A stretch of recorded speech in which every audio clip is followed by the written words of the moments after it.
ಕಲಿಸಿದಂತಹ ಚಾಪೆ ಮಣೆ ದರ್ಭಾಸನಗಳನ್ನೆಲ್ಲ ಕೊಟ್ಟು ಅವರಿಗೆ ಕೂತ್ಕೊಳ್ಳುವ ಹಾಗೆ ಮಾಡಿ ಅವರಿಗೆ ಒಳ್ಳೆಯ ಮಾತಿನಿಂದ ಸ್ವಾಗತವನ್ನು ಹೇಳಿ ಪತ್ನಿಯ ಜೊತೆಗೆ ಅವರ ಪಾದಗಳನ್ನ ಬಹಳ ಆನಂದದಿಂದ ತನ್ನ ಎಲ್ಲ ಅಭಿಷ್ಟಗಳು ಇಂದಿಗೆ ಸಿದ್ಧಿಸಿತು ಅಂತ ಅವನು ಭಾವಿಸಿ ಹರ್ಷದ ಅತಿರೇಕ ಅಂದ್ರೆ ಇಂತಹ ಆನಂದ ಇನ್ಯಾವತ್ತೂ ಸಿಗೋಲ್ಲ, ಇದಕ್ಕಿಂತ ಆನಂದ ಅನ್ನೋದು ಇಲ್ಲ. ಆ ಆನಂದದಿಂದ ಪರಮಾತ್ಮನ ಪಾದವನ್ನು ತೊಳೆದ ಸುರಿದು ಸ್ನಾನವೇ ಮಾಡಿಬಿಟ್ಟ. ಆಮೇಲೆ ಹಣ್ಣು ಎಲ್ಲ ಮಂಚದಿಂದ ಸುಗಂಧಮಯವಾದಂತಹ ನೀರು, ಸುವಾಸನೆ ಉಳ್ಳಂತಹ ಮುತ್ತಿಗೆ, ತುಳಸಿ, ದರ್ಪೆ, ತಾವರೆ, ಸಾತ್ವಿಕವಾದ ಭೋಜನ ಎಲ್ಲವೂ ಸಹ ತನಗೆ ಯಾವುದು ಲಭ್ಯವಿತ್ತು ಅದೆಲ್ಲವನ್ನು ತಂದು ಯೋಗ್ಯ ರೀತಿಯಲ್ಲಿ ಆರಾಧನೆಯನ್ನ ಮಾಡಿದ. ಎಲ್ಲರನ್ನು ನಾನು ಎಷ್ಟು ಪುಣ್ಯ ಮಾಡಿರ್ಬೇಕು, ಮತ್ತೆ ನಾನೇನು ಅಂದ್ರೆ ಒಂದು ಸಂಸಾರ ಎನ್ನುವಂತಹ ಹಾಳು ಬಾವಿಯಲ್ಲಿ ಬಿದ್ದಂಥವನು. ನನಗೆ ಈ ಪರಮಾತ್ಮನೊಡನೆ ಮತ್ತೆ ದಿವ್ಯಮೂರ್ತಿಯ ಒಂದೊಂದು ಅಂಗವಾಗಿರುವಂತಹ ಈ ಋಷಿಗಳೊಡನೆ ಸಮಾಗಮ ಅನ್ನೋದು ಹೇಗೆ? ಯಾಕೆಂದ್ರೆ ಈ ಮನೆಗಳು ಒಂದೊಂದು ಪಾದ ಧೂಳಿಯಲ್ಲಿಯೂ ಸಕಲ ತೀರ್ಥಗಳು ಸಹ ನೆಲೆಸಿಬಿಟ್ಟಿವೆ. ಇಂಥವರ ದರ್ಶನ ನನಗೆ ಹೇಗೆ ಒದಗಿರಬಹುದು ಅಂತ ಅವನು ಆಶ್ಚರ್ಯದ ಭಾವದಿಂದಲೇ ಇದ್ದ. ಸತ್ಕಾರವೆಲ್ಲ ಮುಗಿದ ಮೇಲೆ ಕೃಷ್ಣ ಮತ್ತು ಮಣಿಗಳೆಲ್ಲರೂ ಸಹ ಸುಖವಾಗಿ ಕುಳಿತರು. ಕೃತದೇವ ತನ್ನ ಪತ್ನಿ ಪುತ್ರ ಪರಿವಾರದೊಡನೆ ಕೃಷ್ಣ ಮತ್ತು ಮಣಿಗಳೆಲ್ಲರೂ ಸಹ ಸುಖವಾಗಿ ಕುಳಿತರು. ಕೃತದೇವ ತನ್ನ ಪತ್ನಿ ಪುತ್ರ ಪರಿವಾರದೊಡನೆ ಕೃಷ್ಣನ ಹತ್ತಿರ ಬಂದು ಕೊಡುತ್ತ ಅವನ ಪಾದವನ್ನ ನೀಡ್ತಾ ಹೀಗೆ ಅಂದ, ನೀನು ಇವತ್ತು ನನಗೆ ಗೋಚರಿಸಿದವನ ಅಲ್ಲ, ನಮಗೂ ಎಲ್ಲರಿಗೂ ಅಂದ್ರೆ ಇದಂ ಪ್ರಥಮವಾಗಿ ನೀನೇನು ನಮಗೆ ಗೋಚರಿಸಿಲ್ಲ. ಏಕೆಂದ್ರೆ ಈ ವಿಶ್ವವನ್ನು ಸೃಷ್ಟಿಸಿ ಅದರಲ್ಲಿ ಆತ್ಮಸತ್ತ ಅಂದ್ರೆ ಜೀವರೂಪನಾಗಿ ಅದನ್ನ ಅನುಪ್ರವೇಶ ಮಾಡಿದೀಯಾ. ತತ್ಸೃಷ್ಟ್ವಾ ತದೇವ ಅನುಪ್ರಾವೇಶಿತು ಎನ್ನುವ ಶ್ರುತಿ. ಆ ಶ್ರುತಿಯಂತೆ ಪರಮಾತ್ಮ ಜೀವರೂಪದಿಂದ ಪ್ರವೇಶ ಮಾಡಿದ್ದಾನೆ. ಅಂದ್ರೆ ಏನರ್ಥ? ಎಲ್ಲ ಜೀವರಿಗೂ ಸಹ ಪರಮಾತ್ಮ ಅಹಂ ಅಂದ್ರೆ ಏನು? ಪರಮಾತ್ಮನೆ. ಯಾರಿಗೂ ಅವನು ಹಸವನಲ್ಲ ಎನ್ನುವುದು ಅಭಿಪ್ರಾಯ. ಜ್ಞಾನದಿಂದ ಸ್ವಪ್ನ ಲೋಕವನ್ನು ನಿರ್ಮಿಸ್ಕೊಳ್ತಾನೆ, ಅದನ್ನ ಅವನು ಪ್ರವೇಶ ಮಾಡಿ ಅವನೇ ರೀತಿಯಾಗಿ ಹೇಗೆ ವ್ಯವಹಾರ ಮಾಡ್ತಾನೋ ಹಾಗೆಯೇ ನೀನು ನಮ್ಮಲ್ಲಿ ಮೊದಲೇ ಸೇರ್ಕೊಂಡು ಬಿಟ್ಟಿದ್ದೀನ. ಅನವರತು ನಿನ್ನ ಮಹಿಮೆಯನ್ನ ಕೇಳುತ್ತಾ ಮಾತಾಡ್ತಾ ನಿನ್ನನ್ನ ಪೂಜಿಸ್ತಾ ನಮಸ್ಕಾರ ಮಾಡ್ತಾ ನಿನ್ನ ವಿಷಯವಾಗಿಯೇ ಸಂಭಾಷಣೆ ಮಾಡ್ತಾ ಇರುವಂತಹ ಶುದ್ಧಾತ್ಮರ ಹೃದಯದ ಆಕಾಶದಲ್ಲೇ ನೀನು ಬೆಳಗ್ತೀಯ. ನೀನು ಯದ್ಯಪಿ ಹೃದಯದಲ್ಲಿಯೇ ಇದ್ರೂ ಸಹ ಕರ್ಮವಾಸನೆಗಳಿಂದ ಕಲುಷಿತ ಚಿತ್ತರಾದವರಿಗೆ ನೀನು ಅತ್ಯಂತ ದೂರದಲ್ಲಿ ಇರ್ತೀಯ. ಯಾಕೆ ಅಂದ್ರೆ ಅಹಂಕಾರಾದಿ ದೋಷಯುಕ್ತರಿಗೆ ನೀನು ನಿಲುಕುವವನಲ್ಲ, ಆದರೆ ಗುಣಶಾಲಿಗಳಿಗೆ ಹತ್ತಿರದಲ್ಲಿಯೇ ಇರ್ತೀಯ. ಆತ್ಮಜ್ಞಾನಿಗಳಿಗೆ ಶ್ರೇಷ್ಠವಾದ ಆತ್ಮಸ್ವರೂಪ ನೀನು. ಇಲ್ಲದೆ ಇರುವಂತಹ ಅಜ್ಞಾನಿಗಳಿಗೆ ಅವರನ್ನ ನೀನು ನಿನ್ನಿಂದ ಬೇರ್ಪಡಿಸಿ ವೃತ್ತಿ ಎಂಬ ಸಂಸಾರವನ್ನ ಅವರಿಗೆ ಕೊಟ್ಬಿಡ್ತೀಯ. ಅಂತಹ ನನಗೆ ಕಾರಣವೇ ಇರುವಂತಹ ಅನಾದಿ ಪ್ರಕೃತಿ ಇದೆಲ್ಲವೂ ಸಹ ನಿನ್ನ ಮಾಯೆಯಿಂದ ನೀನು ಜನರ ಜ್ಞಾನ ಶಕ್ತಿಯನ್ನ ಆವರಿಸಿಕೊಂಡು ಬಿಟ್ಟು ಹಾಗೆ ಮಾಡಿದೀಯಾ. ಅಂತಹ ನಿನಗೆ ನಮಸ್ಕಾರ. ನಿನ್ನ ಭೃತ್ಯರಾದವರು ನಾವೇನ್ ಮಾಡ್ಬೇಕು ಅನ್ನೋದನ್ನ ನೀನು ಆಜ್ಞಾಪಿಸು. ಅಂದ್ರೆ ನೀನು ಕಣ್ಣಿಗೆ ಇದ್ದೆ ಅಂದ್ರೆ ನೀನು ಪ್ರತ್ಯಕ್ಷನ ಅದೇ ಅಂತ ಆದರೆ ಅಲ್ಲಿಗೆ ಎಲ್ಲ ಕಷ್ಟಗಳು ಸಹ ಕ್ಲೇಶಗಳು ಸಹ ಮುಗೀತು ಅಂತಾನೆ ಅಂತ ಶ್ರುತದೇವ ಹೇಳಿದಾಗ ಪ್ರಣತ ಆರ್ತಿಹ ನಮಸ್ಕಾರ ಮಾಡಿದವರ ಆಶ್ರಯವನ್ನು ಕೇಳಿ ಬಂದವರಂತಹವರ ಕಷ್ಟಗಳನ್ನ ದೂರ ಮಾಡುವಂತಹ ಅವನು ಶ್ರುತದೇವನ ಮಾತನ್ನ ಕೇಳಿ ನಂತ ಆತನ ಕೈಯನ್ನು ಹಿಡಿದುಕೊಂಡು ನಿನ್ನನ್ನು ಅನುಗ್ರಹಿಸುವುದಕ್ಕೋಸ್ಕರನೇ ಈ ಮುನಿಗಳೆಲ್ಲ ಬಂದಿದ್ದಾರೆ ಅಂತ ತಿಳಿದುಕೋ. ಏಕೆಂದ್ರೆ ಇವರು ತಮ್ಮ ಪಾದದ ಮಾತನ್ನ ಕೇಳಿ ನಂತ ಆತನ ಕೈಯನ್ನು ಹಿಡಿದುಕೊಂಡು ನಿನ್ನನ್ನು ಅನುಗ್ರಹಿಸುವುದಕ್ಕೋಸ್ಕರನೇ ಈ ಮುನಿಗಳೆಲ್ಲ ಬಂದಿದ್ದಾರೆ ಅಂತ ತಿಳಿದುಕೋ. ಏಕೆಂದ್ರೆ ಇವರು ತಮ್ಮ ಪಾದ ಧೂಳಿಗಳಿಂದ ಲೋಕಗಳನ್ನೆಲ್ಲ ಪಾವನಗೊಳಿಸ್ತಾ ನನ್ನ ಜೊತೆಗೆ ಸಂಚಾರ ಮಾಡ್ತಾ ಇದ್ದಾರೆ. ದೇವತೆಗಳು, ಪುಣ್ಯಕ್ಷೇತ್ರಗಳು, ಪುಣ್ಯತೀರ್ಥಗಳು ಎಲ್ಲವೂ ಸಹ ತನ್ನನ್ನ ಸೇವಿಸಿದವರಿಗೆ ನಿಧಾನವಾಗಿ ಕಾಲಾಂತರದಲ್ಲಿ ಪಾವಿತ್ರ್ಯವನ್ನು ಉಂಟು ಮಾಡುತ್ತೆ. ಆದರೆ ಆ ಪಾವಿತ್ರ್ಯ ಅನ್ನೋದು ಪೂಜ್ಯರಾದ ಈ ಋಷಿಗಳ ದರ್ಶನ ಮಾತ್ರದಿಂದ ಕೂಡಲೇ ಸಿಕ್ಕಿಬಿಡುತ್ತೆ. ಎಲ್ಲ ಜೀವಿಗಳಲ್ಲಿಯೂ ಬ್ರಾಹ್ಮಣನ ಜನ್ಮದಿಂದಲೇ ಶ್ರೇಷ್ಠ. ಕೇವಲ ಅವನು ಬ್ರಾಹ್ಮಣ ಜನ್ಮದೇ ಹುಟ್ಟು ತಪಸ್ಸು, ವಿದ್ಯೆ, ತೃಪ್ತ ಭಾವ, ಮತ್ತೆ ಅದ್ರ ಜೊತೆಗೆ ನನ್ನ ಉಪಾಸನೆ ಇವುಗಳೂ ಸಹ ಅವನಲ್ಲಿ ಇದ್ರೆ ಹೇಳೋದೇನು, ಅವನು ಅತ್ಯಂತ ಶ್ರೇಷ್ಠ ಅನ್ನೋದ್ರ ಬಗ್ಗೆ ಎರಡು ಮಾತಿಲ್ಲ. ನನಗೆ ನನ್ನ ಚತುರ್ಭುಜಯುಕ್ತವಾದ ದೇಹ ಇಷ್ಟವಾದದ್ದೇ, ಆದರೆ ಆ ದೇಹಕ್ಕಿಂತಲೂ ನನಗೆ ಬ್ರಾಹ್ಮಣ ಎನ್ನುವನು. ಯಾಕೆ ಅಂದ್ರೆ ಬ್ರಾಹ್ಮಣ ಸರ್ವ ವೇದಮಯ, ನಾನು ಸರ್ವ ದೇವಮಯ. ಯಾಕೆಂದ್ರೆ ದೇವತೆಗಳ ಸ್ವರೂಪ ಗೊತ್ತಾಗೋದೇ ವೇದಗಳಿಂದ. ಆ ವೇದಗಳೆಲ್ಲವೂ ಸಹ ಬ್ರಾಹ್ಮಣರ ಅಧೀನ. ಒಂದು ಮಾತಿದೆ ಅಂತ ಹೇಳ್ತಾರಲ್ಲ, ಏನು ದೈವಾಧೀನಂ ಜಗತ್ ಸರ್ವಂ ಮಂತ್ರಾಧೀನಂದು ದೈವತಂ, ಏ ಮಂತ್ರ ಬ್ರಾಹ್ಮಣಾಧೀನಂ ಜಗತ್ ಸರ್ವಂ ಮಂತ್ರಾಧೀನಂದು ದೈವತಂ, ಏ ಮಂತ್ರ ಬ್ರಾಹ್ಮಣಾಧೀನಾಹ ಬ್ರಾಹ್ಮಣ ಮಮ ದೈವತಂ ಅಂತ ಭಾಗವತದಲ್ಲಿ ಹೇಳಿದಾನೆ ಕೃಷ್ಣ ಅಂತ. ಅನೇಕ ಜನರು ಕೆಲವು ಕಡೆ ಇದನ್ನ ಪಾಯಿಂಟ್ ಔಟ್ ಮಾಡ್ತಾರೆ. ಆದ್ರೆ ಈ ನಾ ಹೇಳಿದಂತಹ ಶ್ಲೋಕ ಎಲ್ಲೂ ಇಲ್ಲ. ಆದ್ರೆ ಈ ಶ್ಲೋಕ ಎಲ್ಲೂ ಇಲ್ಲ. ಆದ್ರೆ ಈ ಶ್ಲೋಕದವನ್ನೇ ಇಟ್ಕೊಂಡು ಏನಾದ್ರೂ ಹೇಳಿರ್ಬೋದೇನೋ ಅಂತ ನನಗೆ ಅನ್ಸುತ್ತೆ. ಆ ವೇದಗಳಿಂದ ಅರಿಸುವಂತಹ ದೇವತೆಗಳ ಸ್ವರೂಪ ನಾವು. ಹಾಗಾಗಿ ಆ ದೇವತೆಗಳನ್ನು ತಿಳಿದುಕೊಡುವಂತಹ ವೇದವೇ ಶ್ರೇಷ್ಠವಾದ್ದರಿಂದ ಬ್ರಾಹ್ಮಣ ಸರ್ವದೇವೇದಮಯ, ನಾನು ಸರ್ವದೇವಮಯ.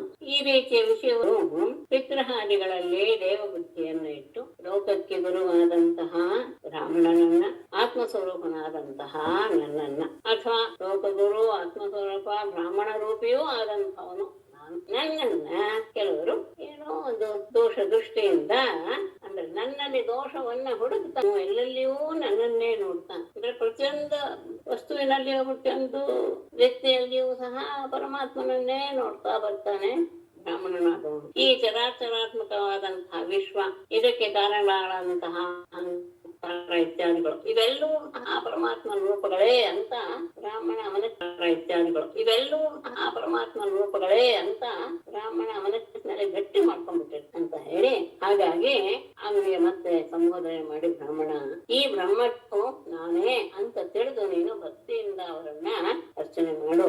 ಹೀಗೆ ಮಾಡಿದರೆ ನಿಜವಾಗಿ ಅವ್ರಿಗೆ ನೀನು ಪೂಜೆ ಮಾಡಿದ್ರೆ ಅದರಿಂದ ನಾನು ನಿಜವಾಗಿ ಅವ್ರಿಗೆ ನೀನು ಪೂಜೆ ಮಾಡಿದ್ರೆ ಅದರಿಂದ ನಾನು ಸಂತೋಷಗೊಳ್ತೇನೆ. ಅಂದ್ರೆ ನಾನೇ ಅರ್ಚಿಸಲ್ಪಟ್ಟವನಾಗ್ತೇನೆ, ನನ್ನನ್ನೇ ಅರ್ಚಿಸಿದ ಹಾಗೆ.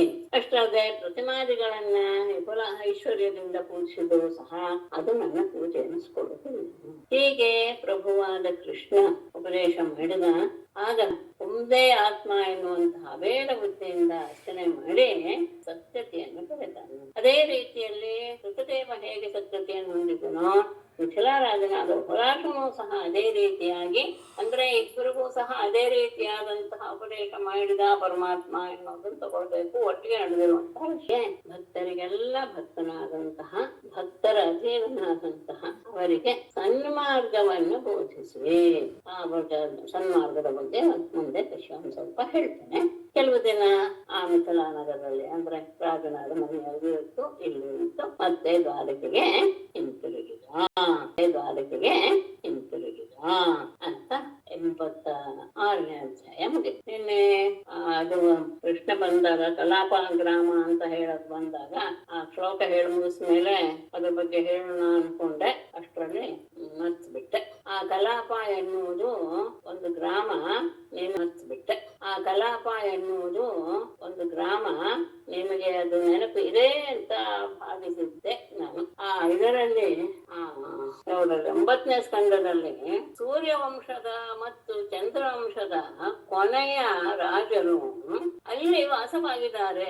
ಕಲಿಯ ವಂಶವನ್ನ ಆರಂಭ ಮಾಡುವಂತವನು ಅವನೇ, ಸೂರ್ಯವಂಶವನ್ನ ಆರಂಭ ಮಾಡುವವನು ಅವನೇ. ಅವರಿಬ್ಬರು ಸಹ ಕಲಾಪ ಗ್ರಾಮದಲ್ಲಿ ವಾಸ ಮಾಡ್ತಾ ಇದ್ದಾರೆ ಅನ್ನುವಂತಹ ವಿಷಯ ಬಂತು. ಈಗ ನಾ ಹೇಳಿದ್ನೇನಾದ್ರೂ ನೆನಪಿಗೆ ಬಂತು ಅಂತ ಭಾವಿಸ್ತೇನೆ. ದೇವಾಪಿ ಅಂತ ಜ್ಞಾಪಕ ಇದೆ ಅನ್ಕೊಳ್ತೇನೆ. ಈ ಶಂತನು ಎನ್ನುವಂತಹ ಯಾರು ಮಹಾಭಾರತಕ್ಕೆ ಅಪ್ಪ, ಅವನ ಅಣ್ಣ ದೇವಾಪಿ, ಅದ್ರ ವಿಷಯ ಗೊತ್ತು ಅನ್ಕೊಳ್ತೇನೆ. ಶಂತನಮ್ಮ, ದೇವಾಪಿ ಅಣ್ಣ. ಆಗ ಆ ಶಂತನು ದೇಶದಲ್ಲಿ ಅನೇಕ ವರ್ಷಗಳವರೆಗೆ ಮಳೆಯೇ ಆಗುವುದಿಲ್ಲ. ಆಗ ಋಷಿಗಮನಿಗಳನ್ನ ಕೇಳಿದಾಗ ಅದು ಹೇಳ್ತಾರೆ, ನೀನು ಪರಿವೇತ್ತ ಆಗ್ಬಿಟ್ಟಿದೀಯಾ, ಹಾಗಾಗಿ ನಿನಗೆ ಈ ದೋಷ ತಪ್ಪಿದೆ. ಏನು ಪರಿವೇತ್ತ? ಅಣ್ಣನಿಗೆ ಕೊಡ್ಬೇಕಾಗಿತ್ತು, ಹಿರಿಯ ಮಗನಿಗೆ ರಾಜ್ಯಭಾರ ಕೊಡ್ಬೇಕಾಗಿತ್ತು, ಅದನ್ನು ಬಿಟ್ಟು ನೀನು ಆಳ್ತಾ ಇದೀಯಾ, ಹಾಗಾಗಿ ನೀನು ನಿನ್ನ ದೋಷದಿಂದ ಮಳೆ ಆಗ್ತಿಲ್ಲ. ಅಲ್ಲಿ ಏನಾಗಿತ್ತು ನಿಜವಾಗಿಯೂ ಅಂದ್ರೆ ದೇವಾಪಿ ಮೊದಲೇ ಅವನು ವೈರಾಗ್ಯ ಬಂದು ಹೊರಟು ಹೋಗಿರ್ತಾನೆ. ಹಾಗಾಗಿ ಶಂತನು ರಾಜ್ಯಭಾರ ಮಾಡ್ತಾ ಇರ್ತಾನೆ. ಅಲ್ಲಿ ಏನಾಗಿತ್ತು ನಿಜವಾಗಿಯೂ ಅಂದ್ರೆ ದೇವಾಪಿ ಮೊದಲೇ ಅವನು ವೈರಾಗ್ಯ ಬಂದು ಹೊರಟು ಹೋಗಿರ್ತಾನೆ. ಹಾಗಾಗಿ ಶಂತನು ರಾಜ್ಯಭಾರ ಮಾಡ್ತಾ ಇರ್ತಾನೆ. ಇದನ್ನ ಕೇಳಿದ್ಮೇಲೆ ಅವನು ಅಣ್ಣನನ್ನ ಹುಡುಕಿ ಅವನಿಗೆ ರಾಜ್ಯಭಾರ ಒಪ್ಪಿಸ್ಬೇಕು ಅಂತ ಹೊರಡ್ತಾರೆ. ಆಗ ಗೊತ್ತಿದೆ ಇದೆಲ್ಲ ಹೇಳ್ಬೇಕ ಮತ್ತೆ ತಗೊಂಡ್ಬಿಡ್ತಾರೆ ಅಂದ್ರೆ ದೇವಾಪಿಯ ಮನಸ್ಸನ್ನು ಸ್ವಲ್ಪ ತಿರುಗಿಸ್ಬಿಡ್ತಾರೆ. ಅಲ್ಲೇನೋ ಒಂಥರ ಏನು ಅಭಿಚಾರಿಕ ಮಂತ್ರದಿಂದ ಏನೋ ಆತ ವೇದನಿಂದೆ ಮಾಡುವ ಹಾಗೆ ಮಾಡಿದ್ರು. ಆಗ ವೇದನಿಂದೆ ಮಾಡುವವನು ರಾಜ್ಯಕ್ಕೆ ಅರ್ಹನಲ್ಲ ಅಂತ ಮಾಡಿಸ್ಬಿಟ್ಟು ಕೊನೆಗೆ ಶಂತನುವೇ ರಾಜ ಆಗುವಂತಹ ಸ್ಥಿತಿಯನ್ನು ಉಂಟು ಮಾಡ್ತಾರೆ. ಯಾರು ಕಲಾಪ ಗ್ರಾಮದಲ್ಲಿ ವಾಸ ಮಾಡ್ತಾನೆ. ಆತನೇ ಚಂದ್ರವಂಶ ಪೂರ್ತಿ ನಾಶವಾಗಿ ಬಿಟ್ಟಾಗ, ಯಾವಾಗ ಕಲಿಯುಗದಲ್ಲಿ ಎಲ್ಲವೂ ನಾಶ ಮಾಡಿಬಿಟ್ಟಾಗ ಕಲಿಯುಗ ಮುಗಿದ ಮೇಲೆ ಮತ್ತೆ ಅದು ಯಾರಿಂದ ಬರುತ್ತೆ ಅಂದ್ರೆ ದೇವಾಪಿಯಿಂದ ಬರುತ್ತೆ ಅಂತ. ಚಂದ್ರವಂಶದ ಆರಂಭ ದೇವಾಪಿಯಿಂದ ಬರುತ್ತೆ. ಅವನು ಕಲಾಪ ಗ್ರಾಮದಲ್ಲಿ ವಾಸ ಆಗುತ್ತಾನೆ. ಹಾಗೇನೆ ಸೂರ್ಯವಂಶದಲ್ಲಿಯೂ ಸಹ ಕುಶನ ವಂಶವನ್ನೆಲ್ಲ ವರ್ಣಿಸ್ಕೊಂಡು ಬಂದು ಅಗ್ನಿವರ್ಣ ಎನ್ನುವಂತಹ ಒಬ್ಬ ರಾಜ ಕೊನೆ ಆಗ್ತಾನೆ. ಅವನು ಸಹ ಸೂರ್ಯವಂಶದ ಉತ್ಪತ್ತಿಗೆ ಕಲಿಯುಗ ಮುಗಿದ ಮೇಲೆ ಸೂರ್ಯವಂಶದ ಉತ್ಪತ್ತಿಗೆ ಅವನೇ ಕಾರಣೀಭೂತ ಆಗ್ತಾನೆ ಎನ್ನುವ ವಿಷಯ 9ನೇ ಸ್ಕಂಧದಲ್ಲಿ ಬಂದಿತ್ತು. ಕಾರಣೀಭೂತ ಆಗ್ತಾನೆ ಎನ್ನುವ ವಿಷಯ 9ನೇ ಸ್ಕಂಧದಲ್ಲಿ ಬಂದಿತ್ತು. ಆ ಕಲಾಪ ಗ್ರಾಮ ಹಿಮಾಲಯದ ಉತ್ತರ ದಿಕ್ಕಿನ ಕಡೆಗೆ ಇದೆ. ಅದು ಒಂದು ವಿಶೇಷ ಇಲ್ಲಿ ಹೇಳಿದ್ರೆ ಕೃಷ್ಣ ಕಲಾಪ ಗ್ರಾಮಕ್ಕೆ ಹೋದರು ಎನ್ನುವಂತಹ ವಿಷಯ. ಅದು ಕೃಷ್ಣ ಸತ್ಯಭಾಮ ಮೊದಲಾದ ರಾಣಿಯರಿಗೆಲ್ಲ ನೀವು ಕಲಾಪ ಗ್ರಾಮಕ್ಕೆ ಹೋಗಿ ಅಂತ ಹೇಳಿದಾಗ ಇದು ಮಹಾಭಾರತದಲ್ಲಿ ಮೌಸಲ ಪರ್ವ ಎನ್ನುವುದರಲ್ಲಿ ಬರುವಂತಹ ವಿಷಯ. ಅವರು ಹಿಮಾಂತನನ್ನ ದಾಟಿಕೊಂಡು ಕಲಾಪ ಗ್ರಾಮಕ್ಕೆ ಹೋಗ್ತಾರೆ ಎನ್ನುವಂತಹ ಒಂದು ಮಾತು ಬರುತ್ತೆ. ಕಲಾಪದ ಬಗ್ಗೆ ನಿನ್ನೆ ಬಂದ ಶ್ರುತಿ ಪರಮಾತ್ಮನನ್ನ ಹೇಗೆ ಸ್ತುತಿಸ್ತಾಳೆ ಎನ್ನುವ ಪ್ರಶ್ನೆ ಹುಟ್ಕೊಳ್ಳುತ್ತೆ ಯಾರಿಗೆ? ಪರೀಕ್ಷಿತನ. ಆ ಪ್ರಶ್ನೆ ಹುಟ್ಕೊಳ್ಳೋದಕ್ಕೆ ಕಾರಣ ಏನು ಅನ್ನೋದನ್ನ ಇವರಲ್ಲಿ ತುಂಬಾ ಚೆನ್ನಾಗಿ ತಗೊಂಡಿದ್ದಾರೆ ಶ್ರೀಧರೆಯರು ಉಪಕ್ರಮವನ್ನ. ಸನ್ಮಾರ್ಗಂ ಆದಿಶ್ಯ ಅಂತ ಕೇಳಿ ವಿವರಣೆ ಕೊಡ್ತಾರೆ. ಸತಾಂ ಅಂದ್ರೆ ವೇದಾನಾಂ ಮಾರ್ಗಂ, ವೇದಗಳ ಮಾರ್ಗ, ವೇದಗಳು ಹೇಳಿರುವಂತಹ ವಿಷಯ ಅಂತ. ಏನು ವೇದಗಳು ಹೇಳಿರುವ ವಿಷಯ? ಬ್ರಹ್ಮಪರತ್ವಂ ಉಪದಿಶ್ಯ, ವೇದಗಳೆಲ್ಲೂ ಸಹ ಸ್ವತಃ ಪ್ರಮಾಣ ಅಂತ. ಏನು ವೇದಗಳು ಹೇಳಿರುವ ವಿಷಯ? ಬ್ರಹ್ಮಪರತ್ವಂ ಉಪದಿಶ್ಯ, ವೇದಗಳೆಲ್ಲೂ ಸಹ ಸ್ವತಃ ಪ್ರಮಾಣ ಅವುಗಳೆಲ್ಲ. ಅದಕ್ಕೆ ಇನ್ನೊಂದು ಪ್ರಮಾಣ ಇಲ್ಲ. ಹಾಗಾಗಿ ಅಂತಹ ಸತಾಂ ಅಂದ್ರೆ ವೇದಗಳ ಇನ್ನೊಂದು ಪ್ರಮಾಣವಾಗಲಿ ಕಾರಣವಾಗಲಿ ಇಲ್ಲದೆ ಇರುವಂತಹ ಸ್ವತಃ ಪ್ರಮಾಣವಾದಂತಹ ಮಾರ್ಗ ಯಾವ್ದದು? ಬ್ರಹ್ಮನನ್ನೇ ಹೇಳುವಂಥದ್ದು ವೇದಗಳ ಉದ್ದೇಶ ಅನ್ನೋದನ್ನ ಉಪದೇಶ ಮಾಡಿ ಪರಮಾತ್ಮ ಹೋದ, ಭಾರತಕ್ಕೆ ಹಿಂತಿರುಗಿದ. ಆಗ ಪರೀಕ್ಷಿತನಿಗೆ ಪ್ರಶ್ನೆ ಹುಟ್ಕೊಳುತ್ತೆ, ಅಲ್ಲ ವೇದಗಳು ಎಲ್ಲೂ ಸಹ ಬ್ರಹ್ಮಪರವಾಗಿ ಹೇಳೇ ಇಲ್ವಲ್ಲ? ಪರೀಕ್ಷಿತ ಪ್ರಶ್ನೆ ಮಾಡ್ತಾನೆ. ಬ್ರಹ್ಮಣ್ಯ ನಿರ್ದೇಶ ನಿರ್ಗುಣೆ ಗುಣವರ್ತಯ ಅಂತ.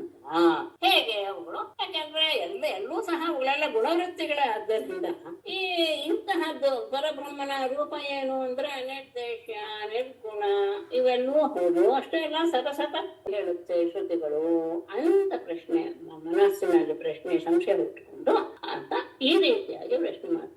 ಯಾಕಂದ್ರೆ ಸಂಗತಿ ಬೇಕು, ಅದಕ್ಕೆ ಆಗ್ಲಿ ಪ್ರಸಂಗ ಸಂಗತಿ ಅಂತ ಇದೆ ಯಾವಾಗ್ಲೂ. ಮುಂದಿನ ಒಂದು ಇದಾದಾಗ ಇನ್ನೊಂದು ವಿಚಾರ ಶುರುವಾಗಿದೆ ಅಂದಾಗ ಹಿಂದೆ ಯಾವ್ದು ಮುಗೀತು, ಯಾತಕ್ಕೆ ಶುರುವಾಗಿದೆ ಅನ್ನುವಂತಹ ಒಂದು ಸಂಕೇತವನ್ನು ನಾವು ತೋರಿಸ್ಬೇಕು. ಹಾಗೆ ಇಲ್ಲಿ ಅದನ್ನ ಚೆನ್ನಾಗಿ ತಗೊಂಡಿದ್ದಾರೆ.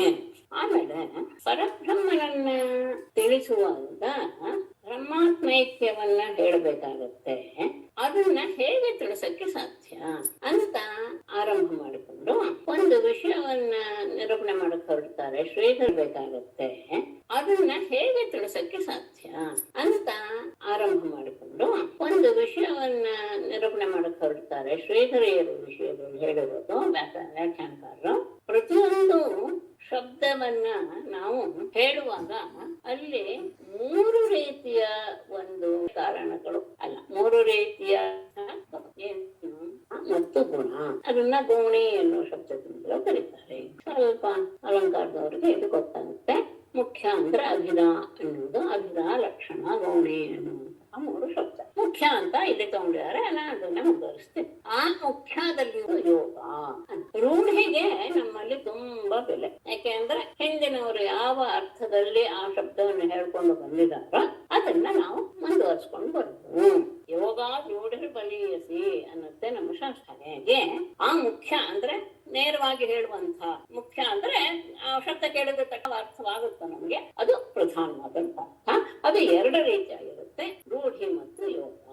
ರೂಢಿ ಅಂತ ಹೇಳಿದ್ರೆ ಆ ಒಂದು ವಸ್ತುವಿನಲ್ಲಿ ಏನು ಗುಣ ಇದೆಯೋ ಅದನ್ನ ಇಟ್ಟುಕೊಂಡು ಹಿಂದಿನವರು ಒಂದು ಶಬ್ದವನ್ನ ಅದಕ್ಕೆ ಕೊಟ್ಟಿರ್ತಾರೆ. ಅದು ಸಂಜ್ಞಾ ಮತ್ತು ಸಂಜ್ಞಿ ಕೊಟ್ಟಿರ್ತಾರೆ.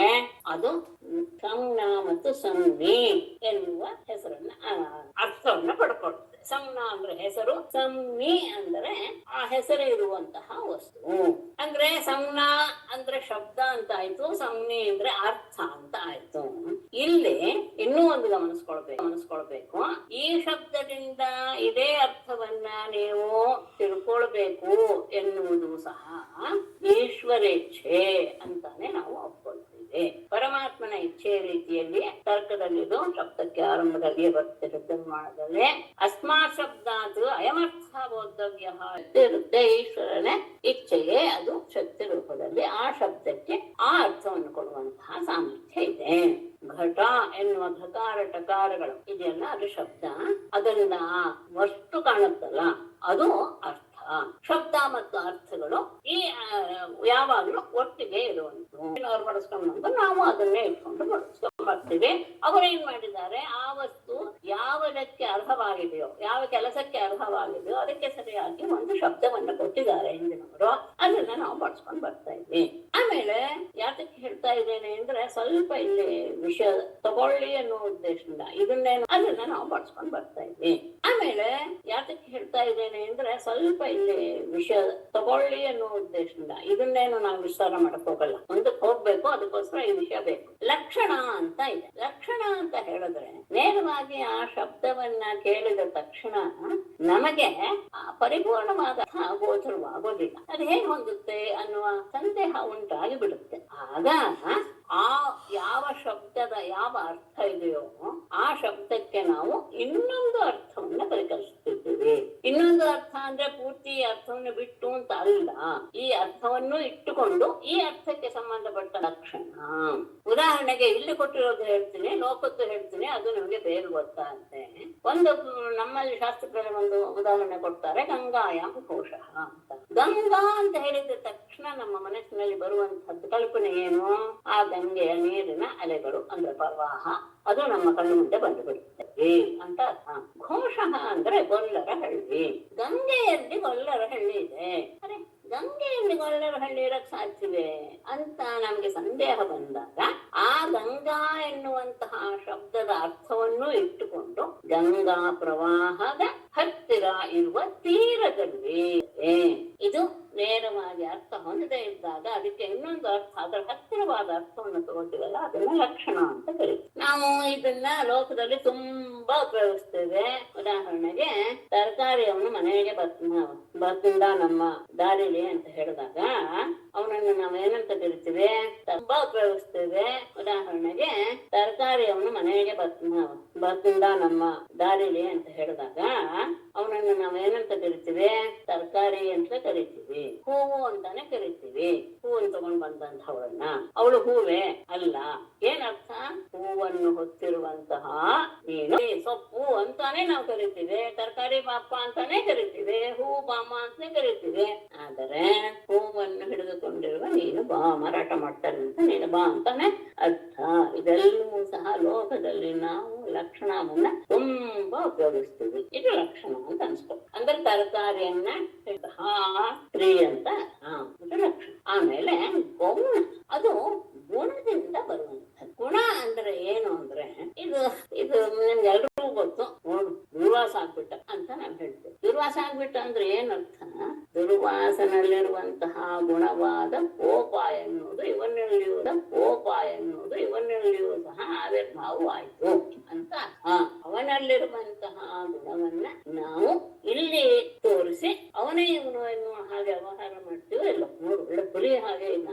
ಒಳ್ಳೆಯ ಪರ್ವತ ಇದ್ದಾಗಿದ್ದಾನೆ ಅಂದ್ರೆ ಏನರ್ಥ? ಆ ಪರ್ವತದಲ್ಲಿರುವಂತಹ ಸ್ಥಿರತೆ ಅಥವಾ ಇದ್ದಾಗಿದ್ದಾನೆ ಅಂದ್ರೆ ಏನರ್ಥ? ಆ ಪರ್ವತದಲ್ಲಿರುವಂತಹ ಸ್ಥಿರತೆ ಅಥವಾ ಹುಲಿಯಲ್ಲಿರುವಂತಹ ಆ ಧೈರ್ಯ ಇದೆ ಎನ್ನುವುದು ತಪ್ಪು ಮಾಡೋದ್ರಿಂದ ಅದು ಗುಣ.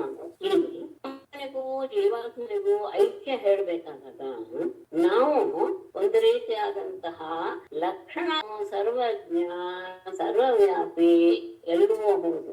ಈ ಜೀವಾತ್ಮ ಪರಿಚ್ಛಿನ್ನ ದೇಹದಲ್ಲಿ ಮಾತ್ರ ಇದ್ದಾನೆ, ಅವನಿಗೂ ಇವನಿಗೂ ಐಕ್ಯ ಹೇಗಪ್ಪ ಹೇಳ್ತೀರಾ ನೀವು ಅಂತ ಪ್ರಶ್ನೆ ಬಂದಾಗ ಲಕ್ಷಣವನ್ನ ಆಶ್ರಯಿಸ್ತೇವೆ. ಏನು? ಪರಮಾತ್ಮ ಜೀವಾತ್ಮ ಆಗೋಕ್ಕೆ ಸಾಧ್ಯವಿಲ್ಲ. ಯಾಕೆ? ಇವನು ಅಜ್ಞಾನಿ, ಏನೂ ಗೊತ್ತಿಲ್ಲ, ಯಾವುದಕ್ಕೂ ಸಾಮರ್ಥ್ಯ ಇಲ್ಲ. ಹಾಗಾದಾಗ ನಾವೇನ್ ಮಾಡ್ತೇವೆ? ಪರಮಾತ್ಮನಲ್ಲಿರುವಂತಹ ಎಲ್ಲವನ್ನು ಅಂದ್ರೆ ಸರ್ವಜ್ಞ ಇತ್ಯಾದಿಗಳನ್ನೆಲ್ಲ ತೆಗೆದುಬಿಡೋದು. ಈ ಜೀವಾತ್ಮನಲ್ಲಿರುವಂತಹ ಅಜ್ಞಾನ, ಇವನಲ್ಲಿರುವಂತಹ ಮೌಢ್ಯ ಎಲ್ಲವನ್ನೂ ಸಹ ತೆಗೆದುಬಿಡೋಣ. ಎರಡನ್ನೂ ತೆಗೆದುಬಿಡೋಣ. ಎರಡೂ ತೆಗೆದುಬಿಟ್ರೆ ಇಬ್ಬರಲ್ಲಿಯೂ ಇರುವಂತಹದ್ದು ಏನು? ಚೈತನ್ಯ ಎನ್ನುವಂತಹ ಶಕ್ತಿ. ಆ ಚೈತನ್ಯದಿಂದ ನಾವು ಜೀವಾತ್ಮ ಮತ್ತು ಪರಮಾತ್ಮದ ಐಕ್ಯವನ್ನೇ ಹೇಳ್ತೇವೆ. ಇದನ್ನ ನಾವು ಜಹದ ಜಹದ್ ಲಕ್ಷಣ ಅಂತ ಕರೀತೇವೆ. ಇದು ಸಂಸ್ಕೃತದವರಿಗೆ ಮಾತ್ರ ಗೊತ್ತಾಗುತ್ತೆ. ಅಂದ್ರೆ ಏನು ಅಂದ್ರೆ ಕೆಲವು ಭಾಗ ಬಿಟ್ಟು ಕೆಲವು ಭಾಗವನ್ನ ಸ್ವೀಕರಿಸೋದು. ಅಂದ್ರೆ ಕೆಲವು ಭಾಗ ಸ್ವೀಕರಿಸೋದು ಅಂದ್ರೆ ಏನು? ಇಬ್ಬರಲ್ಲಿಯೂ ಇರುವಂತಹ ಸಮಾನವಾದ ಧರ್ಮವನ್ನ ತೆಗೆದುಕೊಳ್ಳೋದು, ಇಬ್ಬರಲ್ಲಿಯೂ ವಿರುದ್ಧವಾಗಿರುವಂತಹ ಧರ್ಮ. ಆ ಕೇವಲ ಆ ಧರ್ಮದಿಂದ ಏನಾಗುತ್ತೆ? ಇವರಿಬ್ಬರಲ್ಲಿಯೂ ಸಹ ನಮಗೆ ಏನ್ ಬರುತ್ತೆ? ಐಕ್ಯ ಅನ್ನೋದು ಬರುತ್ತೆ. ಇದಕ್ಕೆ ಉದಾಹರಣೆ ಇನ್ನೊಂದು ಕೊಡ್ತಾರೆ. ಹಿಂದೆ ಎಲ್ಲೋ ನೋಡಿದಂತಹ, ಯಾವತ್ತೋ ನೋಡಿದಂತಹ ವ್ಯಕ್ತಿ ತುಂಬಾ ವರ್ಷಗಳಾಗಿಬಿಟ್ಟಿದೆ. ಆತ ನಮ್ಮ ಕಣ್ಣಿಗೆ ಬಿದ್ದಾಗ ನಮಗೆ ಆತನ ಗುರುತು ಇಲ್ಲ, ಯಾವುದ್ರಲ್ಲೂ ಇಲ್ಲ. ಅಂದ್ರೆ ತುಂಬಾ ಬದಲಾಗಿ ಬಿಟ್ಟಿದ್ದಾನೆ, ಎಲ್ಲ ರೀತಿಯ ವ್ಯತ್ಯಾಸವೂ ಕಾಣಿಸ್ತಾ ಇದೆ. ಆದರೆ ಅವನೇ ಇವನು ಎನ್ನುವ ಗುರುತನ್ನ ನಾವು ಹೇಗೆ ಹಿಡಿತೀವಿ ಅಂದರೆ, ಅವನಲ್ಲಿ ನಾವು ನೋಡಿದಂತಹ ಗುಣಗಳಾಗಲಿ ಅಥವಾ ಇನ್ಯಾವುದೋ ಒಂದು ಅವನನ್ನು ಗುರುತಿಸುವಂತಹ ಯಾವುದೋ ಒಂದು ಚಿಹ್ನೆ ಇದೆ. ಅಂದ್ರೇನು? ಈಗ ಅವನು ಮುದುಕನಾಗಿ ಬಿಟ್ಟಿದ್ದಾನೆ, ಕಿವಿ ಕೇಳಲ್ಲ ಇತ್ಯಾದಿ ಏನೇನೋ ದೋಷಗಳು ಬಂದಿದೆ. ಆದರೆ ಅದನ್ನೆಲ್ಲವನ್ನು ಬಿಟ್ಟು ನಮಗೆ ಅವನಲ್ಲಿರುವಂತಹ ಯಾವುದು ಪರಿಚಿತವಾಗಿತ್ತೋ ಅದನ್ನು ಮಾತ್ರ ತಗೊಳ್ತೇವೆ. ಹಾಗೇನೆ ಇಲ್ಲೂ ಸಹ ಪರಮಾತ್ಮನಲ್ಲಿ ಜೀವಾತ್ಮನಲ್ಲಿ ಬಿಟ್ಟು ನಮಗೆ ಅವನಲ್ಲಿರುವಂತಹ ಯಾವುದು ಪರಿಚಿತವಾಗಿತ್ತೋ ಅದನ್ನು ಮಾತ್ರ ತಗೊಳ್ತೇವೆ. ಹಾಗೇನೆ ಇಲ್ಲೂ ಸಹ ಪರಮಾತ್ಮನಲ್ಲಿ ಜೀವಾತ್ಮನಲ್ಲಿ ಯಾವುದು ವಿರುದ್ಧವಾದಂತಹ ಗುಣಗಳಿದೆಯೋ ಅದನ್ನೆಲ್ಲ ತೆಗೆದು ಹಾಕ್ಬಿಡೋಣ. ಎರಡರಲ್ಲೂ ಇರುವಂತಹ ಸಮಾನವಾದ ಧರ್ಮವನ್ನು ತಗೊಂಡಾಗ ಅದು ಚೈತನ್ಯ ಶಕ್ತಿಯಾಗಿ ಅದೆರಡು ಐಕ ಅಂತ ಹೇಳ್ಬೋದು. ಇದಕ್ಕೋಸ್ಕರ ನಾನು ಇಷ್ಟು ವಿಷಯವನ್ನ ಹೇಳ್ಬೇಕಾಯ್ತು. ಇಲ್ಲಿ ರೂಢಿ ಯೋಗ ಅಂತ ತುಂಬಾ ಇದೆ. ಸತ್ಯಕ್ಕೇನೋ ಅದೇನು ಬೇಡ, ಅದೇನೋ ಅಂತಹ ನಿಮ್ಮ ಉಪಯೋಗ ಆಗುತ್ತೆ ಅಂತ ನನಗೇನೋ ಅನ್ಸೋದಿಲ್ಲ. ಹಾಗಾಗಿ ಆ ಮೊದಲನೇ ಶ್ಲೋಕದ ಅರ್ಥ ನಿಮ್ಗೆ ಗೊತ್ತಾಗಿದೆ. ಸತ್ತು ಅಸತ್ತು ಗಂಧ ಅಂದ್ರೆ ಕಾರ್ಯಕಾರಣ ಯಾವುದ್ರ ಜೊತೆಗೂ ಅವನಿಗೆ ಸಂಬಂಧ ಇಲ್ಲ ಅಂತ ಆಯ್ತು. ಸಂಬಂಧ ಇಲ್ಲ ಅನ್ನುವಾಗ ಯಾವುದನ್ನು ನೀವು ಅವನಿಗೆ ಈಗ ಹೇಳಿದಂತಹ ಮೂರು ವೃತ್ತಿಯನ್ನು ಯಾವುದನ್ನು ಸಹ ಹೇಳಕ್ಕಾಗಲ್ಲ. ಆಗ ಈ ರೀತಿಯಾದಂತಹ ಒಂದು ಉಪಾಯವನ್ನು ಆಶ್ರಯಿಸಿ ನಾವು ಅವನಲ್ಲಿ ನಮ್ಮಲ್ಲಿ ಐಕ್ಯವನ್ನು ಹೇಳಿಕೊಡ್ತೇವೆ. ಆಯ್ತು. ಈಗ ನಾವು ಪರಮಾತ್ಮನನ್ನು ಹೇಳಿಕೊಟ್ರು, ಇವನು ಪೂರ್ತಿಯಾಗಿ ಬೇರೆ ಆಗಿಬಿಟ್ಟಿದ್ದಾನೆ, ಯಾವುದ್ರ ಜೊತೆಗೂ ಸಂಬಂಧವಿಲ್ಲ. ಇಂತಹ ನಿರ್ಗುಣನಾದಂತಹ ಮಾತು ಮತ್ತೆ ಮನಸ್ಸಿನಿಂದ ತಿಳಿಸಕ್ಕೆ ಆಗದೇ ಇರುವಂತಹ, ತಿಳಿಯೋದಕ್ಕೂ ಆಗದೆ ಇರುವಂತಹ, ತಿಳಿಯೋಕ್ಕೂ ಆಗದೆ ಇರುವಂತಹ ಬ್ರಹ್ಮನನ್ನು ಗುಣವನ್ನು ಮಾತ್ರ ಇಟ್ಕೊಂಡು ವ್ಯವಹಾರ ಮಾಡುವಂತಹ ಶ್ರುತಿಗಳು ಹೇಗೆ ವ್ಯವಹಾರ ಮಾಡಿದೆ ಅಂತ ಪ್ರಶ್ನೆ. ಆಗ ಶುಕರು ಹೇಳುವಂತಹ ಇನ್ನೊಂದು ಮಾತು, ಅದರಲ್ಲಿ ಸ್ವಲ್ಪ ವಿಷಯ ಇದೆ. ಮೊದಲು ಬುದ್ಧಿ ಇಂದ್ರಿಯ ಮನಃಪ್ರಾಣ ಶ್ಲೋಕ ಮತ್ತೆ ಹೇಳಲ್ಲ, ಆಗಿದೆ ನಿನ್ನೆ ಎಲ್ಲ. ಪ್ರಭು ಎನ್ನುವ ಶಬ್ದಕ್ಕೆ ವಿಶೇಷವಾಗಿ ಅರ್ಥ ಮಾಡ್ತಾರೆ ಒಡೆಯ. ಪ್ರಭವತಿ ಇತಿ ಪ್ರಭು, ಎಲ್ಲದರಲ್ಲಿ ಸಾಮರ್ಥ್ಯ ಇದೆ, ಅವನು ಯಾವ ಉಪಾಧಿಯನ್ನು ಹೊಂದಿರುವವನಲ್ಲ ಎನ್ನುವ ಅರ್ಥ ಪ್ರಭು ಶಬ್ದಕ್ಕೆ ಹೊಂದುತ್ತೆ, ಪ್ರಭು ಶಬ್ದಕ್ಕೆ ಆಗುತ್ತೆ. ಅಂದ್ರೆ ಅವನು ಯಾವಾಗ್ಲೂ ಸಹ ಎಲ್ಲದಂತಹ ಪ್ರಭು. ಮಾತ್ರಾರ್ಥಂ ಭವಾರ್ಥಾಯ ಬುದ್ಧೇಂದ್ರಿಯ ಮನಃಪ್ರಾಣಾನ್ ಅಸೃಜತ್. ಮಾತ್ರಾರ್ಥಂ ಅಂತ ಹೇಳಿದ್ರೆ ನಿನ್ನೆ ಅದು ನೇರವಾಗಿ ಸ್ಪಷ್ಟವಾದ ಅರ್ಥವನ್ನು ನಾನು ಹೇಳಿದ್ದೇನೆ. ಇಲ್ಲಿ ಇನ್ನೊಂದು ಅರ್ಥವನ್ನು ಹೇಳ್ತಾರೆ. ಮಾತ್ರ ಅಂದ್ರೆ ಯಾವುದನ್ನ ಅಳೆಯುತ್ತೋ ಅದು ಮಾತ್ರ ಅಂದ್ರೆ ಗುಣಗಳನ್ನೆಲ್ಲ ಅಳೆಯುತ್ತೆ. ಅದಕ್ಕೆ ಇಂದ್ರಿಯಗಳಿಗೆ ಮಾತ್ರ ಅಂತ ಹೇಳ್ತೇವೆ. ಗುಣಗಳ ಕಾರ್ಯಗಳನ್ನ ಮತ್ತೆ ಗುಣರಹಿತವಾದದ್ದನ್ನು ಸಹ ಯಾವದ್ರಿಂದ ಅಂದ್ರೆ ಯಾವ ವಸ್ತು ಅಂದ್ರೆ ಶ್ರುತಿಗಳು ಹೇಳುತ್ತೋ ಆ ಶ್ರುತಿಗಳ ಯಾವ ವಸ್ತು ಅಂದ್ರೆ ಶ್ರುತಿಗಳು ಹೇಳುತ್ತೋ ಆ ಶ್ರುತಿಗಳನ್ನ ತಿಳಿದುಕೊಳ್ಳೋದಕ್ಕೋಸ್ಕರ ನಮಗೆ ಬುದ್ಧಿ ಬೇಕು. ಎಲ್ಲವನ್ನು ತಿಳಿಸಿಕೊಡುವಂತಹದ್ದು ಯಾವುದು ಅಂದ್ರೆ ಇರುವಂತಹದ್ದು ಆ ಗುಣಗಳಿರುವಂತಹದ್ದು ಗುಣಾತೀತವಾದದ್ದು ಪರಮಾತ್ಮ. ಎಲ್ಲವನ್ನು ಶ್ರುತಿಗಳು ಆ ಶ್ರುತಿಗಳನ್ನ ಧಾರಣೆ ಮಾಡ್ಬೇಕಲ್ಲ, ನಾವು ತಿಳ್ಕೊಳ್ಬೇಕಲ್ಲ ಶ್ರುತಿಯನ್ನು ಓದಿ. ಆ ತಿಳಿದುಕೊಳ್ಳೋದಕ್ಕೋಸ್ಕರ ನಮಗೆ ಬುದ್ಧಿ ಬೇಕು. ಆ ಬುದ್ಧಿಯನ್ನ ಈತ ಸೃಷ್ಟಿ ಮಾಡ್ದ ಅಂತ ಮೊದಲು. ಆಮೇಲೆ ಭವಾರ್ಥಂ ಅಂತ ಇನ್ನೊಂದಿದೆ. ಭವ ಅಂದ್ರೆ ಹಿಂದೆ ಹೇಳಿದ ಹಾಗೆ ಸಂಸಾರ. ಶ್ರುತಿಯಲ್ಲಿ ಎರಡು ಭಾಗ ಏನಿದೆ? ಬರೀ ಯಜ್ಞ ಯಾಗಾದಿಗಳು ಕರ್ಮಕಾಂಡವೇ. ಪೂರ್ವಕಾಂಡದಲ್ಲಿರೋದು ಕರ್ಮಕಾಂಡಗಳೇ. ಅದೆಲ್ಲೂ ಬೇಕು, ಸಂಸಾರ ನಿರ್ವಹಣೆಗೆ ಬೇಕು. ಹಾಗಾಗಿ ಆ ತ್ರಿವರ್ಗ ರೂಪವಾದಂತಹ ವ್ಯಕ್ತಿಯ ಅಭ್ಯುದಯಕ್ಕೆ ಬೇಕಾದಂತಹ ಅದಕ್ಕೆ ಸಾಧನವಾದ ಯಜ್ಞಯಾಗಾದಿಗಳನ್ನೆಲ್ಲ ಹೇಳಿದೆ. ಆ ಯಜ್ಞಯಾಗಾದಿಗಳನ್ನೆಲ್ಲ ಮಾಡೋದಕ್ಕೆ ಅರ್ಹವಾದದ್ದು ಯಾವುದು? ಈತನ ಇಂದ್ರಿಯಗಳು. ಅಂದ್ರೆ ಸಂಸಾರದಲ್ಲಿ ತೊಡಗಿಕೊಂಡು ಎಲ್ಲ ರೀತಿಯ ಆ ಶ್ರುತಿ ಹೇಳಿರುವಂತಹ ವಿಷಯಗಳನ್ನೆಲ್ಲ ನಡೆಸೋದಕ್ಕೆ ಬೇಕಾದದ್ದು ಇಂದ್ರಿಯಗಳು. ಹಾಗಾಗಿ ಆಮೇಲೆ ಆತ್ಮನೇ ಇದನ್ನೆಲ್ಲ ಅವನು ಮಾಡಿದ ತ್ರಿಕಾಂಡದಲ್ಲಿರುವಂತಹದ್ದು ಎಲ್ಲವನ್ನು ಮಾಡಿದ ಮೇಲೆ ಅವನಿಗೆ ಎಲ್ಲ ರೀತಿಯ ಪುಣ್ಯ ಇದು ಸಿಕ್ತು, ಏನೋ ಫಲವೂ ಸಿಕ್ತು. ಆ ಫಲವನ್ನ ಅನುಭವಿಸಬೇಕಾದಾಗ ಅವನು ಬೇರೆ ಲೋಕಕ್ಕೆ ಹೋಗ್ಬೇಕು. ಆ ಬೇರೆ ಲೋಕಕ್ಕೆ ಹೋಗುವುದಕ್ಕೆ ಬೇರೆಯ ರೀತಿಯ ಆತ್ಮ ಅಂದ್ರೆ ಇದೇ ಆತ್ಮ ಬೇರೆ ರೀತಿಯ ಶರೀರ ಇದೆಯಲ್ಲ, ಈ ಆತ್ಮಕ್ಕೆ ಆ ಲೋಕಕ್ಕೆ ಹೋಗುವಂತಹ ಸಾಮರ್ಥ್ಯ ಬೇಕಾದ್ದರಿಂದ ಅದಕ್ಕೆ ಮನಸ್ಸು ಎನ್ನುವಂತಹ ಇಂದ್ರಿಯವನ್ನು ಕೊಟ್ಟ. ಎಲ್ಲ ರೀತಿಯ ವಿಕಾರಗಳನ್ನು ಇಂದ್ರಿಯಗಳು ನಾವು ಅಂತೀವಿ, ಖಂಡಿತ ಇಲ್ಲ. ಇಂದ್ರಿಯಗಳ ಮೂಲಕ ಮನಸ್ಸೇ ಅನುಭವಿಸೋದು ಜೀವಾತ್ಮನೆ. ಅದಕ್ಕೆ ಅದನ್ನ ಉಂಟು ಮಾಡ್ತ. ಆಮೇಲೆ ಅಕಲ್ಪನಾಯ, ಕಲ್ಪನೆಗೂ ಸಹ ಮೀರಿದಂತಹ, ಅದು ನಿರಾಕಾರವಿರ್ಬೋದು ಅಥವಾ ಸಾಕಾರವಿರ್ಬೋದು, ಅಂತಹ ಬ್ರಹ್ಮನನ್ನ ತಿಳಿಯಪಡಿಸುವನಿಗೆ ಪ್ರಾಣಗಳನ್ನು ಸಹ ಕೊಟ್ಟ. ಹೀಗೆ ಧರ್ಮ ಅರ್ಥ ಕಾಮ ಮೋಕ್ಷಗಳು ಅಲ್ಲ, ಅಕಲ್ಪನಾ ಅಂದ್ರೆ ಮೋಕ್ಷ ಎನ್ನುವಂಥದ್ದು. ಅದಕ್ಕೋಸ್ಕರ ಈ 4 ರೀತಿಯ ಪುರುಷಾರ್ಥವನ್ನು ಸಹ ಅವನು ಪಡೆಯಲೇ ಜೀವ ಅನ್ನೋ ಉದ್ದೇಶದಿಂದ ಈ ಎಲ್ಲವನ್ನು ಸಹ ಪರಮೇಶ್ವರ ಮುಂದೆಂದು ನಾನು ಹೇಳ್ತೇನೆ. ಅದನ್ನು ಸಹ ಪರಮೇಶ್ವರ ಮುಂದೆಂದು ನಾನು ಹೇಳ್ತೇನೆ. ಅದನ್ನು ಅನುಸಾರನಾನೆ ಇಲ್ಲ. ಆದ್ರೆ ಇದು ಬ್ರಹ್ಮನ ವಿಷಯವನ್ನೇ ಹೇಳುವಂಥದ್ದು. ಯಾವುದು? ಉಪನಿಷತ್ ಅಂತ ತಗೊಂಡಿದ್ದಾರೆ. ಅದೇ ಉತ್ತರಕಾಂಡದಲ್ಲಿ. ಪೂರ್ವಕಾಂಡದಲ್ಲಿ ಬರೀ ಕರ್ಮಕಾಂಡ, ಉತ್ತರಕಾಂಡದಲ್ಲಿ ಜ್ಞಾನಕಾಂಡ. ಅದು ಉಪನಿಷತ್ತಿನ ಜ್ಞಾನಕಾಂಡ ಅಂತ ಹೇಳ್ತೀವಿ. ಅದರಲ್ಲಿ ಬರೋದು ಕೇವಲ ಬ್ರಹ್ಮನನ್ನ ತಿಳಿಸುವಂತಹ ವಿಷಯವೇ. ಅದನ್ನ ಎಲ್ಲರಿಗಿಂತಲೂ ಮೊದಲೇ ಹುಟ್ಟಿದ ಮಾನಸಪುತ್ರರಾದಂತಹ ಸನಕಾದಿಗಳು ಅದನ್ನು ಮೊದಲು ತಮ್ಮಲ್ಲಿ ಅದನ್ನ ನೆಲೆಗೊಳಿಸಿಕೊಂಡಿದ್ರು. ಅಂತಹ ಆ ಉಪನಿಷತ್ತನ್ನ ಅತ್ಯಂತ ಮಂಗಳವನ್ನ ಪಡೆದುಕೊಳ್ತಾರೆ. ಅಂದ್ರೆ ಏನು ಅಕಿಂಚನ ಎನ್ನುವಂತಹ ಶಬ್ದವನ್ನ ಕೊಟ್ಟಿದ್ದಾರೆ.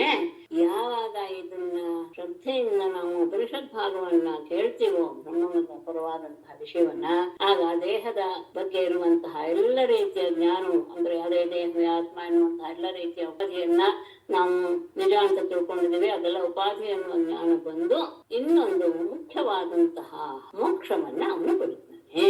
ಇದೇ ಎಲ್ಲ ತಿಳಿಸೋದೇ ಶ್ರುತಿ ಅನ್ನುವಂತ ಇಟ್ಟುಕೊಂಡು ಇದಕ್ಕೆ ಮೂಲ ಎಲ್ಲಿದೆ ಅಂದ್ರೆ ನಾರಾಯಣನೇ ಹೇಳಿದಂತಹ ನಾರದ ಮತ್ತು ನಾರಾಯಣ ಋಷಿಯ ಸಂವಾದ ರೂಪವಾದಂತಹ ಒಂದು ಇತಿಹಾಸವನ್ನು ನಾನು ನಿಮಗೆ ತಿಳಿಸ್ತೇನೆ ಅಂತ ಹೇಳಿ, ಒಮ್ಮೆ ನಾರದ ಎಲ್ಲ ಲೋಕಗಳನ್ನ ತಿರುಗ್ತಾ ಬರ್ತಾ ಇದ್ದಾಗ ಅತ್ಯಂತ ಸನಾತನಾದಂತಹ ನಾರಾಯಣ ಋಷಿಯನ್ನು ನೋಡಬೇಕು ಅಂತ ನಾರಾಯಣಾಶ್ರಮಕ್ಕೆ ಹೋದ. ಬದರಿಕಾಶ್ರಮಕ್ಕೆ ಹೋದ.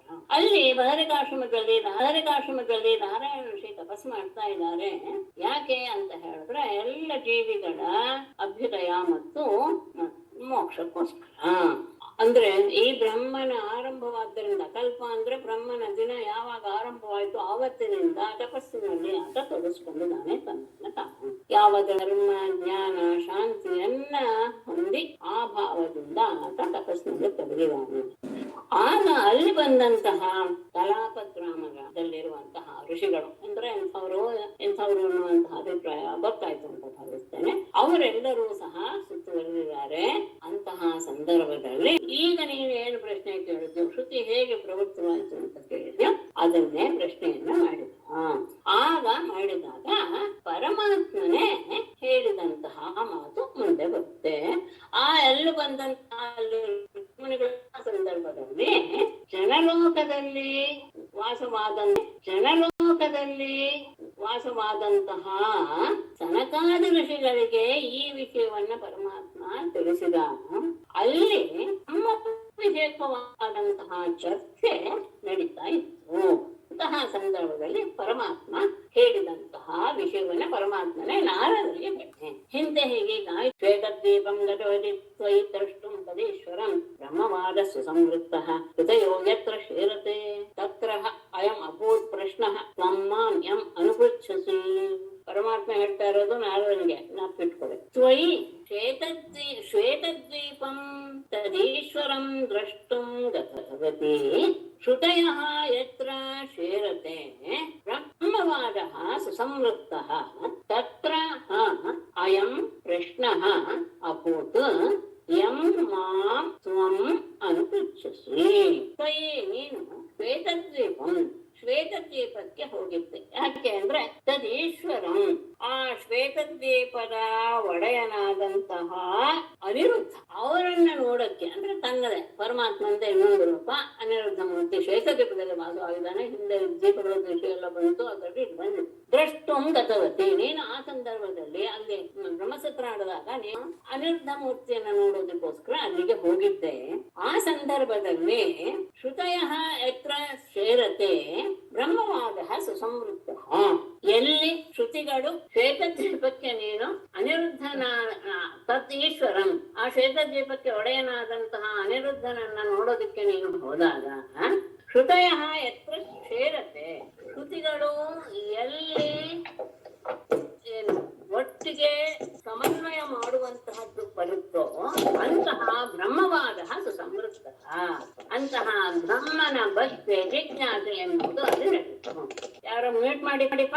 ಶ್ರುತಿಗಳನ್ನ ಅಂದ್ರೆ ಶ್ರುತಿಗಳು ಏನ್ ಹೇಳಿವೆ ಅದನ್ನ ನೀವು ಬ್ರಹ್ಮನ ವಿಷಯದಲ್ಲಿ ಸೇರಿಸ್ಬೇಕು. ಅಂದ್ರೆ ಅವಳು ಹೇಳುವ ಮಾತೆಲ್ಲೂ ಸಹ ಸರಿಯಾಗಿದೆ, ಬ್ರಹ್ಮನನ್ನ ಹೇಳ್ತಾ ಇದೆ, ಹೊಂದಾಣಿಕೆ ಕೊಡ್ಬೇಕು, ಸಮನ್ವಯಗೊಳಿಸ್ಬೇಕು. ಅಂತಹ ಬ್ರಹ್ಮ ಇದು ಚರ್ಚೆ ಅಲ್ಲಿ ನಡೆಯಿತು. ತತ್ರ ಅಲ್ಲಿ ಅಯಂ ಪ್ರಶ್ನ ಅಭೂತ್, ಈ ಪ್ರಶ್ನೆ ಉಂಟಾಯ್ತು. ಏನಂತ? ಯಂ ಮಾಂ ತ್ವಂ ಅನುಪೃಚ್ಛಸಿ, ಯಾವ ಪ್ರಶ್ನೆಯನ್ನ ನೀನು ನನ್ನನ್ನ ಕೇಳಿದೆಯೋ, ಅಂದ್ರೆ ಶ್ರುತಿಗಳು ನಿರ್ಗುಣನಾದಂತಹ ಬ್ರಹ್ಮನನ್ನ ಹೇಗೆ ವರ್ಣಿಸಕ್ ಸಾಧ್ಯ, ಅವುಗಳು ಗುಣವೃತ್ತಿಗಳಲ್ಲಿವೆ ಅಂತ ಪ್ರಶ್ನೆ ಮಾಡಿದಲ್ಲ, ಆ ಪ್ರಶ್ನೆಯನ್ನ ಅಲ್ಲಿ ಕೇಳಿದ್ರು. ಅಂದ್ರೆ ನಾರದ ಪರಮಾತ್ಮನನ್ನ ಕೇಳಿದ, ಪರಮಾತ್ಮ ಅದಕ್ಕೆ ಅಲ್ಲಿ ನಡೆದಂತಹ ಬ್ರಹ್ಮಸತ್ವದ ವಿಷಯವನ್ನ ಹೇಳಿದ. ಅಂದ್ರೆ ನಾರದರ ಪ್ರಶ್ನೆ ಪರೀಕ್ಷಿತ ಪ್ರಶ್ನೆ ಒಂದೇ ನಾನು ಹೇಳುವಂಥದ್ದು. ತುಲ್ಯ ಶ್ರುತ ತಪಶೀಲಾ ತುಲ್ಯ ಸ್ವೀಯಾರಿ ಮಧ್ಯಮಾ ತ್ರಿಚಕ್ರು ಪ್ರವಚನಂ ಏಕಂ ಶುಶ್ರೂಷವೋ ಅಪರೇ. ತುಲ್ಯ ಶ್ರುತ ತಪಶೀಲಾ ತುಲ್ಯ ಸ್ವೀಯಾರಿ ಮಧ್ಯಮಾ ಏಕಂ ಪ್ರವಚನಂ ಚಕ್ರುಃ ಅಪರೇ ಶುಶ್ರೂಷವಃ. ತುಲ್ಯ ತಪಶೀಲ, ತುಲ್ಯ ಅಂದ್ರೆ ಸಮಾನವಾದಂತಹ ಶ್ರುತ ಶಾಸ್ತ್ರದ ಅರಿವು, ತಪಸ್ಸು ಮತ್ತು ಸ್ವಭಾವ ಎಲ್ಲವೂ ಅವರ 4 ಜನರ ಅಂದ್ರೆ ಸನಕ ಸನಂದನಾದಿಗಳು, ಈ 4 ಜನರಲ್ಲಿಯೂ ಸಹ ಎಲ್ಲ ರೀತಿಯ ಸಾಮ್ಯವೂ ಇತ್ತು. ಅವರು ಶಾಸ್ತ್ರ ಓದಿದ್ದು, ತಪಸ್ಸು, ಅವರ ಸ್ವಭಾವ ಯಾವುದರಲ್ಲೂ ಸಹ ವ್ಯತ್ಯಾಸವಿಲ್ಲ. ಎಲ್ಲರಲ್ಲೂ ಸಮಾನವಾದಂತಹ ಅಷ್ಟೇ ಉತ್ತಮವಾದಂತಹ ಶಾಸ್ತ್ರಜ್ಞಾನ, ತಪಸ್ಸು, ಸ್ವಭಾವ ಎಲ್ಲ ಅಷ್ಟೇ ಅಲ್ಲ. ತುಲ್ಯ ಸ್ವೀಯಾರಿ ಮಧ್ಯಮ, ಎಲ್ಲರ ವಿಷಯದಲ್ಲಿಯೂ ಸಹ ತುಲ್ಯ ಸಮಾನವಾಗಿ ಸ್ವೀಯ ಅರಿ ಮಧ್ಯಮ.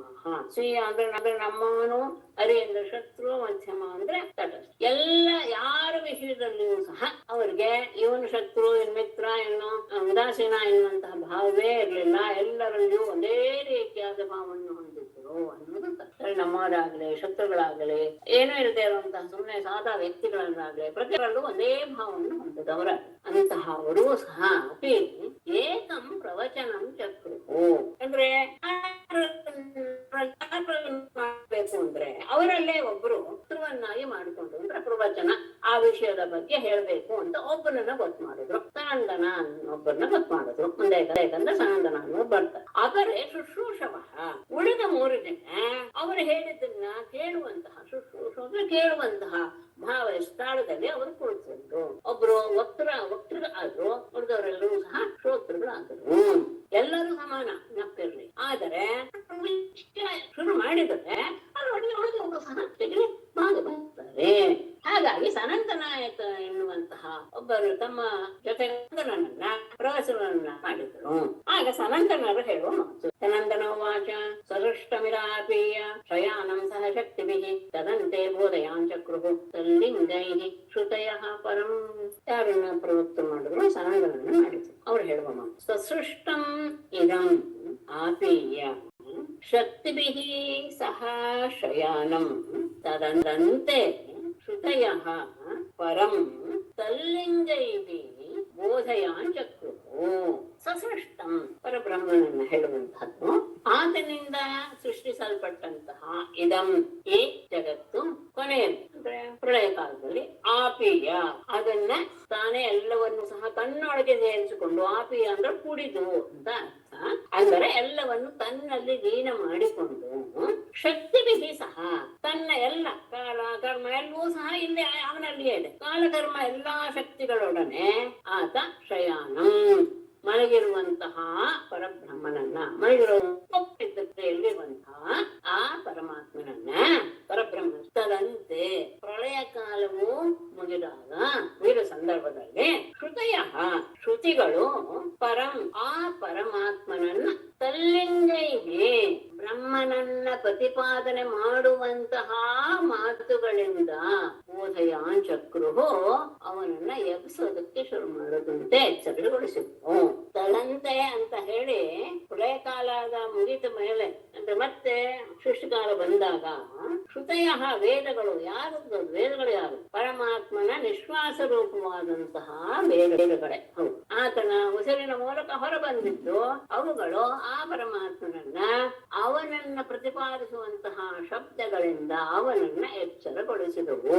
ಹೇಗೆ ಅನ್ನೋದಕ್ಕೆ ಲೋಕದ ಉದಾಹರಣೆಯನ್ನ ದೃಷ್ಟಾಂತವನ್ನು ಕೊಡ್ತಾರೆ. ಯಥಾಶಯಾನಂ ಸಮ್ರಾಜಂ ವಂದಿನಸ್ತತ್ಪರಾಕ್ರಮೈಃ ಪ್ರತ್ಯೂಷೇ ಅಭ್ಯರ್ಥ ಶುಶ್ಲೋಕೈಃ ಬೋಧಯಂತಿ ಅನುಜೀವಿನಃ. ಯಥಾ ಶಯಾನಂ ಸಮ್ರಾಜಂ ಅನುಜೀವಿನಃ ವಂದಿನಃ ಪ್ರತ್ಯೂಷೇ ಅಭ್ಯೇತ್ಯ ತತ್ಪರಾಕ್ರಮೈಃ ಶುಶ್ಲೋಕೈಃ ಬೋಧಯಂತಿ. ಯಥಾ ಹೇಗೆ ಶಯಾನಂ ಸಮ್ರಾಜಂ ಮಲಗಿರುವಂತಹ ಮಹಾರಾಜನನ್ನ ಚಕ್ರವರ್ತಿಯನ್ನ ಅನುಜೀವಿನಃ ಅವನ ಸೇವಕರಾದಂತಹವರು ಜೀವಿಗಳಾದಂತಹ ವಂದಿಮಗಧರು ಪ್ರತ್ಯೂಷೆ ಬೆಳಗಿನ ಜಾವ ಅಭ್ಯತ್ಯ ಬಂದು ತತ್ಪರಾಕ್ರಮೈಹಿ ಅವನು ಮಾಡಿದಂತಹ ಪರಾಕ್ರಮಗಳಿಂದ ಶುಶ್ಲೋಕೈಹಿ ಸ್ತುತಿಯನ್ನು ಮಾಡುವ ಶ್ಲೋಕಗಳಿಂದ ಬೋಧೆಯಂತೆ ಅವನನ್ನ ಎಬ್ಬಿಸು. ಅಂದ್ರೆ ಆತ ಎದ್ದ ಮೇಲೆ ಇಡೀ ದಿನ ಅವನು ಆ ಭಾವದಲ್ಲಿಯೇ ಇರಬೇಕು. ಆ ಕಾರಣದಿಂದಲೇ ಆತ ಮಾಡಿದಂತಹ ಪರಾಕ್ರಮ, ಆತ ಮಾಡಿದಂತಹ ಒಳ್ಳೊಳ್ಳೆಯ ನಡತೆಗಳು ಎಲ್ಲವನ್ನೂ ಸಹ ಅವರು ಶ್ಲೋಕ ರೂಪದಲ್ಲಿ ಹೇಳಿ ನೀನು ಇಂಥವನು ಅಂತ ಹೇಳಿ ಕೌಸಲ್ಯ ಸುಪ್ರಜಾ ರಾಮ ಅಂತ ಇವ್ರು ಹೇಳಿದ ಹಾಗೆ, ವಿಶ್ವಾಮಿತ್ರರು ಹೇಳಿದ ಹಾಗೆ ಆ ರಾಜನನ್ನ ಅವರು ಎಬ್ಬಿಸ್ತಾರೆ. ಹಾಗೇನೆ ಶ್ರುತಿಗಳೂ ಸಹ ಸೃಷ್ಟಿಕಾಲ ಬಂದ ತಕ್ಷಣ ಯೋಗನಿದ್ರೆಯಲ್ಲಿರುವಂತಹ ಬ್ರಹ್ಮನನ್ನ ತಿಳಿಸುವಂತಹ ಶಬ್ದಗಳಿಂದಲೇ ಅವನನ್ನ ಎಚ್ಚರಿಸಿದವು. ಏನು ಯಾವ ರೀತಿಯಾಗಿ ಹೇಳಿದ್ರು ಅನ್ನೋದು ಈಗ ಶ್ರುತಿಗಳು ಹೇಳುವ ಮಾತನ್ನ ಹೇಳ್ತಾರೆ. ಶ್ರುತಯ ಊಚುಹು ಇಲ್ಲಿ ಸ್ವಲ್ಪ ಗಮನಿಸಬೇಕಾದದ್ದು, ಎಲ್ಲರ ಪುಸ್ತಕಗಳು ಇಲ್ಲ, ನಂದು ಶ್ರೀಧರಿಯ ವ್ಯಾಖ್ಯಾನ ಇರ್ಬೋದು ಅಂತ ಭಾವಿಸ್ತೇನೆ. ಇಲ್ಲಿ ಒಂದು ವೈಶಿಷ್ಟ್ಯ ಏನು ಅಂದ್ರೆ ಈ 14ರಿಂದ ಶುರುವಾಗಿ 41ರವರೆಗೆ ಶ್ರುತಿ ಗೀತೆ ಅಂದ್ರೆ ಸ್ವಲ್ಪ ನಾನು ಹೇಳಿದ ಹಾಗೆ ಶ್ರುತಿಯಿಂದ ಹೇಳುವಂತಹ ಶಬ್ದಗಳಾದ್ದರಿಂದ ಸ್ವಲ್ಪ ಕಠಿಣವಾಗಿಯೇ ಇದೆ, ಸ್ವಲ್ಪ ಏನು ಜೋರಾಗಿ ಕಠಿಣವಾಗಿದೆ. ಅದನ್ನ ಮನಸ್ಸಿಗೆ ತಂದುಕೊಟ್ಟಂತಹ ಈ ವ್ಯಾಖ್ಯಾನಕಾರರಾದ ಶ್ರೀಧರಿಯರು ಅದನ್ನ ಬಹಳ ಸುಲಭವಾಗಿ, ಅಂದ್ರೆ ಸಾರ ಮಾತ್ರ, ಸಾರವನ್ನು ತಿಳಿಸುವಂತಹ ಒಂದು ಸಣ್ಣ ಸಣ್ಣ ಶ್ಲೋಕವನ್ನ ಅವರು ಬರೆದಿದ್ದಾರೆ. ಅದನ್ನ ನೀವು ಕೇಳಿದ್ರೆ ಸಾಕು, ಈ ನಾನು ಇಷ್ಟೆಲ್ಲ ಓದಾಡಿ ನಾನು ನಿಮ್ಗೆ ಅರ್ಥ ತಿಳಿಸ್ತೀನಲ್ಲ, ಅದನ್ನ ಅವರು ಆ 2 ಸಾಲಿನಲ್ಲಿ, ಅಂದ್ರೆ ಸಣ್ಣ ವೃತ್ತದಲ್ಲಿಯೇ ಹೆಚ್ಚು ಕಡಿಮೆ ಎಲ್ಲವೂ ಅನಿಷ್ಟೊಪ್ಪೆ ಸ್ವಲ್ಪ ದೊಡ್ಡದಿರ್ಬೋದು ಅಷ್ಟೇ, 11 ಅಕ್ಷರದ್ದು ಇರ್ಬೋದು, ಅಷ್ಟರಲ್ಲಿ ಅವರು ನಿಮಗೆ ತಿಳಿಸ್ತಾರೆ. ಅದನ್ನು ನಾನು ಕೊನೆಗೆ ನಿಮಗೆ, ಅಂದ್ರೆ ಪ್ರತಿಯೊಂದು ಶ್ಲೋಕ ಆದ್ಮೇಲೆ ಆ ಶ್ಲೋಕವನ್ನು ಸಹ ಓದಿ ತಿಳಿಸ್ತೇನೆ. ಅದು ಈ ಅರ್ಥ ಎಲ್ಲ ಗೊತ್ತಾದ್ಮೇಲೆ ಅದನ್ನ ಕೇಳಿದಾಗ ನಿಮಗೆ ಓಹೋ ಇದರ ಸಾರ ಇಷ್ಟು ಎನ್ನುವ ಅರಿವು ಆಗುತ್ತೆ. ಅದರಲ್ಲಿ ಯಾವ್ದಾದ್ರು ಶಬ್ದ ಗೊತ್ತಾಗ್ಬೇಕಾದ್ರೆ ನಾನು ತಿಳಿಸ್ತೇನೆ ವಿಶೇಷ. ಆಮೇಲೆ ಇದು ಒಂದು ಹೊಸದಾದಂತಹ ಛಂದಸ್ಸನ್ನ ಹಾಕಿದ್ದಾರೆ. ಇದೇ ಕುಟಕ ಛಂದಸ್ಸು ಅಂತ ಇದಕ್ಕೆ ಹೆಸರು. 17 ಅಕ್ಷರದ ಛಂದಸ್ಸು ಇದು. ನಮ್ಮ ಶಿಖರಣಿ ಆಮೇಲೆ ಮುಂದಕ್ರಾಂತ ಎಲ್ಲ ಇದೆಯಲ್ಲ, ಆ 17 ಅಕ್ಷರದ ಛಂದಸ್ಸು. ಇದರ ಲಕ್ಷಣ ಏನು ಅಂದ್ರೆ ಅಯದಶಭಿಹಿ ನಜೋ ಭಜಜಲ ಗುರು ತತ್ಕುಟಕಂ ಅಂತ ಉತ್ತರತ್ನಾಕರದಲ್ಲಿ ಇರುವಂತಹ ಲಕ್ಷಣ. ಹಯದಶಭಿಹಿ ನಜೋ ಭಜಜಲ ಗುರು ತತ್ಕುಟಕಂ. ಹಯ ದಶಭಿಹಿ, ಹಯ ಅಂದ್ರೆ ಕುದುರೆ ಅಂತ ಹೇಳಿದ ತಕ್ಷಣ ಎಷ್ಟು ಅಕ್ಷರ ಬರಬೇಕು? ಸಪ್ತಾಕ್ಷರಗಳು ಯಾವಾಗ್ಲೂ ಪ್ರಸಿದ್ಧ. ಹಾಗಾಗಿ ಮೊದಲು 7 ಅಕ್ಷರಕ್ಕೆ, ಆಮೇಲೆ 10 ಅಕ್ಷರಕ್ಕೆ ಯತಿಯನ್ನ ಹೇಳಬೇಕು. ಹಯದಶಭಿಹಿ ನಜೌ ಭಜಜಲ. ನಜೌ ಅಂದ್ರೆ ನಗಣ ಜಗಣ, ಭಜಜಲ ಅಂದ್ರೆ ಭಗಣ ಜಗಣ ಜಗಣ ಅಂದ್ರೆ 5 ಗಣಗಳಾಯ್ತು, 15 ಅಕ್ಷರ ಆಯ್ತು. ಆಮೇಲೆ ಲ ಅಂದ್ರೆ ಲಘು, ಗುರು ಅಂದ್ರೆ ಗುರು. ಇದು ಸೇರಿದ್ರೆ ಪುಟಸ್ಸು ಅಂತ ಅನಿಸ್ಕೊಳ್ಳುತ್ತೆ.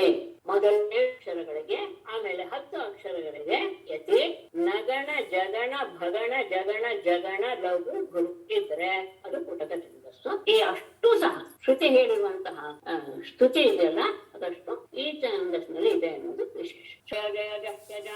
ಅಜಿತ ದೋಷ ಗೃಹೀತ ಗುಣ ಸಮಸೇದಾತ್ಮನ ಸಮವರುದ್ಧ ಸಮಸ್ತ ಅಗ ಜಗದೋಕಸಾಂ ಅಖಿಲ ಶಕ್ತ್ಯವಬೋಧಕತೆ ಕ್ವಚಿದಜಯಾತ್ಮನಾ ಚರತೋನುಚರೇ ನಿಗಮಃ. ಅಜಿತ ಜಯ ಜಯ ಅಗ ಜಗದೋಕಸಾಂ ದೋಷ ಗೃಹೀತ ಗುಣಾಂ ಅಜಾಂ ಜಹಿ ಆತ್ಮನಾ ತ್ವಂ ಆತ್ಮನ ಯತ್ ಸಮವರುದ್ಧ ಸಮಸ್ತ ಭಗಃ ಅಸಿ ಅಖಿಲ ಶಕ್ತ್ಯವಬೋಧಕ ಕ್ವಚಿತ್ ಅಜಯಾ ಚರತಃ ಕ್ವಚಿತ್ ಆತ್ಮನಾ ಚ ಚರತಃ ತೇ ನಿಗಮಃ ಅನುಚರೇತ್. ಶ್ರುತಿ ಕಠಿಣವೇ, ಶ್ರುತಿಯೇ ಹೇಳ್ತಾ ಇರೋದು.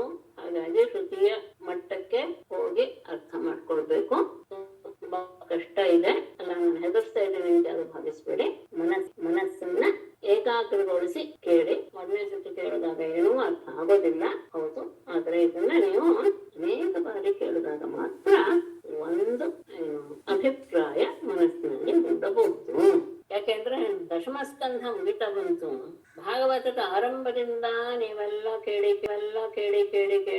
ಈಗ ಈ ಮಟ್ಟಕ್ಕೆ ಬಂದಿದ್ದೀರಾ ಅಂತ ಭಾವಿಸಿನೇ ಶ್ರುತಿ ಗೀತೆಯನ್ನು ಹಾಕಿದ್ದಾರೆ ವ್ಯಾಸರು. ಅಂದ್ರೆ ಇದೆಲ್ಲ ನೀವು ತಿಳ್ಕೊಳ್ಬಲ್ರಿ ಎನ್ನುವ ಶ್ರುತಿಗಳು ಹೇಳ್ತಾ ಇವೆ. ಅಜಿತ ಜಯ ಜಯ, ನಿನಗೆ ಜಯವಾಗಲಿ. ಅಜಿತ ಅಂದ್ರೆ ಯಾರಿಂದಲೂ ಸಹ ಗೆಲ್ಲಕ್ಕೂ ಆಗದೇ ಇರುವಂತಹ ಅಜಿತ ಶಬ್ದದ ಬಗ್ಗೆ ಸುಮಾರು ಹೇಳಿ ಆಗಿದೆ. ಎಲ್ಲರಿಗೂ ಸಹ ನೀನು ಬಹಳ ಶ್ರೇಷ್ಠನಾದವನು, ಯಾರನ್ನೂ ನಿನ್ನನ್ನ ಗೆಲ್ಲಕ್ಕಾಗೋದಿಲ್ಲ. ಅಂತಹ ನಿನಗೆ ಜಯ ಜಯ, ಜಯವಾಗಲಿ ಅಂತ 2 ಬಾರಿ ಹೇಳೋದು ಆ ಪರಮಾತ್ಮನ ಬಗ್ಗೆ ಇರುವಂತಹ ಗೌರವದಿಂದ. 2 ಬಾರಿ ಯಾವ್ದಾದ್ರು ಬರುತ್ತೆ ಅಂದ್ರೆ ಅದು ಇಲ್ಲಿ ಈ ವಿಷಯದಲ್ಲಿ. ಇನ್ನೊಂದು ಬೇರೆ ಕಡೆನೇ 2 ಬಾರಿ ಬರುತ್ತೆ, ಅದಕ್ಕೆ ಬೇರೆ ಕಾರಣ ಇರುತ್ತೆ. ಇಲ್ಲಿ ಪರಮಾತ್ಮನ ಬಗ್ಗೆ ತಮಗೆ ಇರುವಂತಹ, ಪರಬ್ರಹ್ಮನ ಬಗ್ಗೆ ತಮಗೆ ಇರುವಂತಹ ಆದರವನ್ನ 2 ಬಾರಿ ಹೇಳಿ ಅವರು ಪ್ರಕಟಪಡಿಸ್ತಾ ಇದೆ ಶ್ರುತಿಗಳು. ಏನ್ ಹೇಳ್ತಾ ಇದೆ? ಅಗ ಜಗದೋಕಸಾಂ. ಅಗ ಅಂದ್ರೆ ಪರ್ವತಗಳು, ಅಂದ್ರೆ ಸ್ಥಾವರಗಳು ಅಂತ ಅರ್ಥ. ಜಗತ್ ಅಂದ್ರೆ ಜಂಗಮಗಳು, ಅಂದ್ರೆ ಜಂಗಮ, ಚರ ಮತ್ತು ಚರ. ಇವುಗಳೇ ಓಕಸಾಂ ಅಂದ್ರೆ ಶರೀರಗಳು. ಜೀವಿಗಳು ಅಂದರೆ ಸ್ಥಾವರ ಮತ್ತು ಜಂಗಮ ರೂಪವಾದಂತಹ ಶರೀರಗಳನ್ನು ಹೊಂದಿರುವಂತಹ ಜೀವಿಗಳ ದೋಷಗೃಹೀತ ಗುಣ, ದೋಷದಿಂದ ಅವುಗಳ ನಿಜವಾದ ಸ್ವರೂಪ ಎನ್ನುವುದು ಮರೆಯಾಗಿ ಹೋಗಿದೆ. ಇವರು ಶರೀರವನ್ನಾಗಿ ಮಾಡಿಕೊಂಡಂತಹ ಜೀವಿಗಳಿಗೆ ಅವರ ಅಂದ್ರೆ ದೋಷ ಏನು ಅಂದ್ರೆ ಆನಂದವನ್ನ, ತಮ್ಮ ಆತ್ಮ ಸ್ವರೂಪವನ್ನ ತಿಳಿದುಕೊಳ್ಳುವಂತ ಸಾಮರ್ಥ್ಯವನ್ನ ಆ ದೋಷ ತಡೆದಿದೆ. ಹಾಗಾಗಿ ಆ ಆವರಣವಾಗಿರುವಂತಹ ಆನಂದವನ್ನ ಮುಚ್ಚುವಂತಹ ದೋಷಗಳಿಂದ ಕೋಶಗಳಿಂದ ಕೂಡಿರುವಂತಹ ಆ ಅಜಾನ್ ಮಾಯೆಯನ್ನ ಅವರಿಗೆಲ್ಲ ಆ ರೀತಿಯಾಗಿ ಸುಖದ ಸ್ವರೂಪ, ಸುಖದ ಅನುಭವ ಬರ್ದೇ ಇರೋದು ಕಾರಣ ಏನು? ನಿನ್ನ ಮಾಯೆ, ಅಜಾ ಎಂದೇ ಮಾಯೆ ಅಂತ. ಅಂತಹ ಮಾಯೆಯನ್ನ ಜಹೆ ನೀನು ನಾಶ ಮಾಡಬೇಕು. ಈ ಚರಾಚರ ಜಗತ್ತಿನಲ್ಲಿ ಎಲ್ಲ ರೀತಿಯ ಶರೀರವನ್ನು ಹೊಂದಿರುವಂತಹ ಜೀವಿಗಳಿಗೆ ಆನಂದವನ್ನು ಅನುಭವಿಸುವುದಕ್ಕೆ ಅವುಗಳಲ್ಲಿರುವಂತಹ ಆವರಣ ಕಾರಣವಾಗಿದೆ. ಆ ಆವರಣಕ್ಕೆ ಮೂಲ ಯಾವುದು? ಮಾಯೆ. ಅಂತಹ ಮಾಯೆಯನ್ನ ನೀನು ನಾಶ ಮಾಡಿಬಿಡು. ಅಲ್ಲ, ಅದು ಹೇಗೆ ಸಾಧ್ಯ? ಅವರ ನಾನೇ ಹೇಗೆ ಮಾಡಕ್ಕೆ ಸಾಧ್ಯ ಅಂತ ಹೇಳಿದ್ರೆ, ಒಂದು ವೇಳೆ ನಾನು ಅವರ ದೋಷನ ಏನಾದ್ರು ಹೋಗ್ಲಿಕ್ಕೆ ಪ್ರಯತ್ನ ಪಟ್ರೆ ಅದು ನನ್ನಲ್ಲಿ ಬಂದು ಸೇರ್ಕೊಂಡ್ಬಿಡಲ್ವೇ ಅಂದರೆ, ಇಲ್ಲ, ನೀನು ಆತ್ಮನ ನಿನ್ನ ಸ್ವರೂಪದಿಂದಲೇ ಯತು ಯಾವ ಕಾರಣದಿಂದ ಸಮವರುದ್ಧ ಸಮಸ್ತಃ ಎಲ್ಲ ರೀತಿಯ ಜ್ಞಾನದ ಎಲ್ಲ ರೀತಿಯ ಐಶ್ವರ್ಯವನ್ನೂ ಸಹ ನೀನು ಹೊಂದಿ ನೀನು ಪರಿಪೂರ್ಣನಾಗಿ ಬಿಟ್ಟಿದ್ಯಾ. ನಿನಗೆ ದೋಷ ಎನ್ನುವುದು ತಟ್ಟೋದೇ ಇಲ್ಲ. ಸಮವರುದ್ಧ ಸಮಸ್ತ ಭಗಃ ಅಸಿ. ನಿನ್ನ ಸ್ವರೂಪದಿಂದಲೇ ನೀನು ಎಲ್ಲ ರೀತಿಯ ಐಶ್ವರ್ಯವನ್ನು ಸಹ ಹೊಂದಿಕೊಂಡು ಬಿಟ್ಟಿದೀಯಾ. ಯಾಕೆ ಅಂದ್ರೆ ನಿನ್ನ ಅಧೀನ ಮಾಯೆ. ಮಾಯೆಗೆ ನೀನು ಅಧೀನವಲ್ಲ. ಹಾಗಾಗಿ ಮಾಯೆಯನ್ನು ಹೋಗಲಾಡಿಸುವಾಗ ಮಾಯೆ ನಿನ್ನ ಮೇಲೆ ಏನಾದ್ರೂ ಪರಿಣಾಮ ಮಾಡಿಬಿಡುತ್ತೆ ಅಂತ ಯೋಚನೆ ಮಾಡುವಾಗಿಲ್ಲ. ಮಾಯೆ ನಿನ್ನ ಅಧೀನದಲ್ಲಿದೆ. ಯಾಕೆ ಅಂದ್ರೆ ನೀನು ಎಲ್ಲ ರೀತಿಯ ಸರ್ವ ಶಕ್ತಿ ಐಶ್ವರ್ಯಗಳಿಂದಲೂ ಸಹ ನೀನು ಪರಿಪೂರ್ಣನಾಗ್ಬಿಟ್ಟಿದ್ದೀಯ. ಅಲ್ಲ, ಆ ಜೀವಿಗಳು ತಮ್ಮ ತಮ್ಮ ಜ್ಞಾನ ವೈರಾಗ್ಯವನ್ನು ಪಡೆದುಕೊಂಡು ಅವುಗಳು ಅದನ್ನ ನಾಶ ಮಾಡಿಕೊಳ್ಳಿ ಮಾಯೆಯನ್ನ ಅಂತ ಹೇಳಿದ್ರೆ ಅವುಗಳು ಹೇಗೆ ಮಾಡ್ಕೊಳ್ಳುತ್ತೆ? ಯಾಕೆಂದ್ರೆ ಎಲ್ಲರಲ್ಲಿಯೂ ಶಕ್ತಿ ಸ್ವರೂಪದಲ್ಲಿರೋ ನೀನೇ ಅಲ್ವೇ? ಅಖಿಲ ಶಕ್ತಿ ಅವಬೋಧಕ. ಎಲ್ಲರಲ್ಲಿಯೂ ಸಹ ಅವರವರಲ್ಲಿ ಈ ಶಕ್ತಿ ಇದೆ ಅಂತ ಅವರನ್ನು ಎಚ್ಚರಗೊಳಿಸುವಂತಹವನು ನೀನೇ ಆಗಿದ್ದೀಯ. ಅಂತಹ ಪರಮಾತ್ಮ ನೀನು ಅಂದ್ರೆ ಅವರಿಗೆ ಈ ರೀತಿಯಾದಂತಹ ಜ್ಞಾನ ಕೊಟ್ಟು ಅವರಲ್ಲಿ ಆ ರೀತಿಯಾದಂತಹ ಮಾಯೆಯಿಂದ ದೂರವಾಗಬೇಕು ಎನ್ನುವಂತಹ ಮತ್ತು ವೈರಾಗ್ಯ ಎಲ್ಲದಕ್ಕೂ ಬರಬೇಕಾದಾಗ ಅವರಲ್ಲಿ ಅಂತರ್ಯಾಮಿ ಆಗಿರುವಂತಹ ನೀನೇ ಅವರಲ್ಲಿರುವ ಶಕ್ತಿಯನ್ನ ಉದ್ಬೋಧನೆ ಮಾಡಬೇಕು. ಅವರು ಜ್ಞಾನವನ್ನೆಲ್ಲ ಪಡೆಯೋದಕ್ಕೆ ಸ್ವತಂತ್ರರಲ್ಲ ಅಂತ ಆಗಿದ್ದರಿಂದ ನೀನು ಮತ್ತೆ ಹೇಗೆ ಹೇಳ್ತೀಯ? ನೀನು ಕ್ವಚಿತ್ ಕೆಲವೊಮ್ಮೆ ಕೆಲವೊಮ್ಮೆ ನೀನು ಮಾಯೆಯಿಂದ ಕೂಡಿದವನಾಗಿ ಎಲ್ಲ ಕಡೆನೂ ನೀನು ವ್ಯವಹಾರ ಮಾಡ್ತೀಯ. ಕೆಲವು ಕಡೆ ಆತ್ಮನಾಶಕರತಃ ಏನು ಇಲ್ಲದೆ ನಿರ್ಗುಣನಾಗಿಯೂ ಸಹ ನೀನು ನಿನ್ನ ಸಚಿದಾನಂದ ರೂಪದಲ್ಲಿ ನೀನು ನೆಲೆಸಿರ್ತೀಯ. ಅಂತಹ ನಿನ್ನ ವಿಷಯದಲ್ಲಿ ಯಾರು ಹೇಳ್ಬೇಕು ನನಗೆ ಇಷ್ಟೆಲ್ಲ ಶಕ್ತಿ ಇದೆ ಅಂತ ಯಾರು ಹೇಳ್ತಿದ್ದೀರಾ ಅಂದ್ರೆ ನಿಗಮಃ ಅನುಚ್ಯತೆ. ವೇದವೇ ಅದನ್ನ ತಿಳಿಸ್ಕೊಳ್ತಾ ಇದೆ. ಅಂದ್ರೆ ನಾವೇ ಅದನ್ನ ನಿನ್ನ ಸಗುಣ ರೂಪವನ್ನು ಹೇಳೋದಕ್ಕೆ ನಾವೇ ಪ್ರಯತ್ನ ಪಡ್ತಾ ಇದ್ದೇವೆ. ಎಲ್ಲರಲ್ಲಿಯೂ ಸಹ ಸಮಸ್ತ ಸ್ಥಾವರ ಜಂಗಮಗಳಲ್ಲಿರುವಂತಹ ಆನಂದವನ್ನು ಅನುಭವಿಸುವುದಕ್ಕೆ ಅಡ್ಡಿಯಾದಂತಹ ಎಲ್ಲರಲ್ಲಿರುವ ಮಾಯೆಯನ್ನು ನೀನು ದೂರ ಮಾಡಿಬಿಡು. ಆ ಮಾಯೆ ದೋಷ ತಟ್ಟುವುದಿಲ್ಲ. ಮಾಯೆ ನಿನ್ನ ಅಧೀನ. ನೀನು ಎಲ್ಲ ರೀತಿಯ ಐಶ್ವರ್ಯಗಳಿಂದಲೂ ಶಕ್ತಿಗಳಿಂದಲೂ ಪರಿಪೂರ್ಣನಾಗಿದೆಯಾ. ಅವರು ತಾನಾಗಿಯೇ ಅದನ್ನ ಮಾಡ್ಕೊಳಕ್ ಆಗೋದಿಲ್ಲ. ಯಾಕೆಂದ್ರೆ ಎಲ್ಲರಲ್ಲಿಯೂ ಸಹ ಅವರಲ್ಲಿರುವಂತಹ ಜ್ಞಾನ ಮತ್ತು ವೈರಾಗ್ಯ ಉಂಟಾಗುವಂತಹ ರೀತಿಯಲ್ಲಿ ನೀನೇ ಅವರಲ್ಲಿ ಅಂತರ್ಯಾಮಿ ಆಗಿದ್ದುಕೊಂಡು ಅವರಲ್ಲಿ ಆ ಶಕ್ತಿಯನ್ನು ಪ್ರೇರೇಪಿಸಬೇಕು. ಮತ್ತೆ ನೀನು ಕೆಲವು ಸತಿ ಮಾಯೆಯಿಂದ ಸಗುಣ ರೂಪದಲ್ಲಿ ಸಂಚಾರ ಮಾಡ್ತೀಯ.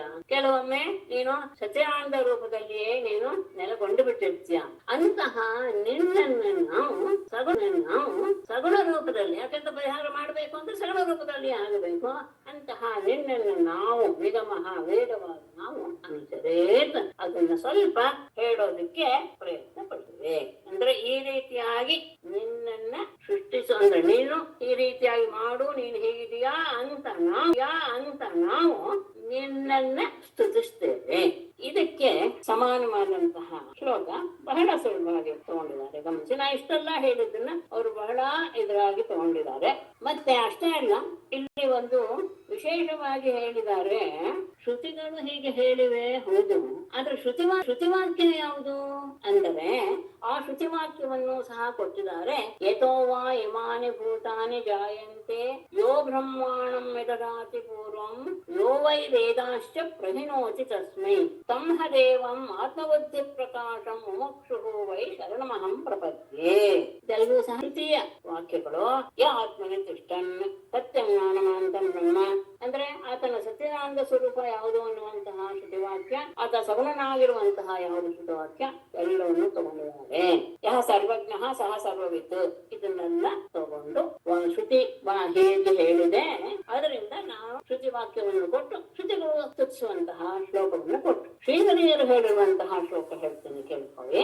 ಜಯ ಜಯ ಅಜಿತ ಜಹಿ ಅಗಜಂಗಮಾವೃತಿ ಅಜಾಂ ಉಪನೀತ ಮೃಷಾ ಗುಣಾಂ ನಹಿ ಭವಂತಂ ಋತೆ ಪ್ರಭವಂತ್ಯಮಿ ನಿಗಮ ಗೀತ ಗುಣಾರ್ಣವತಾತ ಹಾಕೊಂಡಿದ್ದಾರೆ.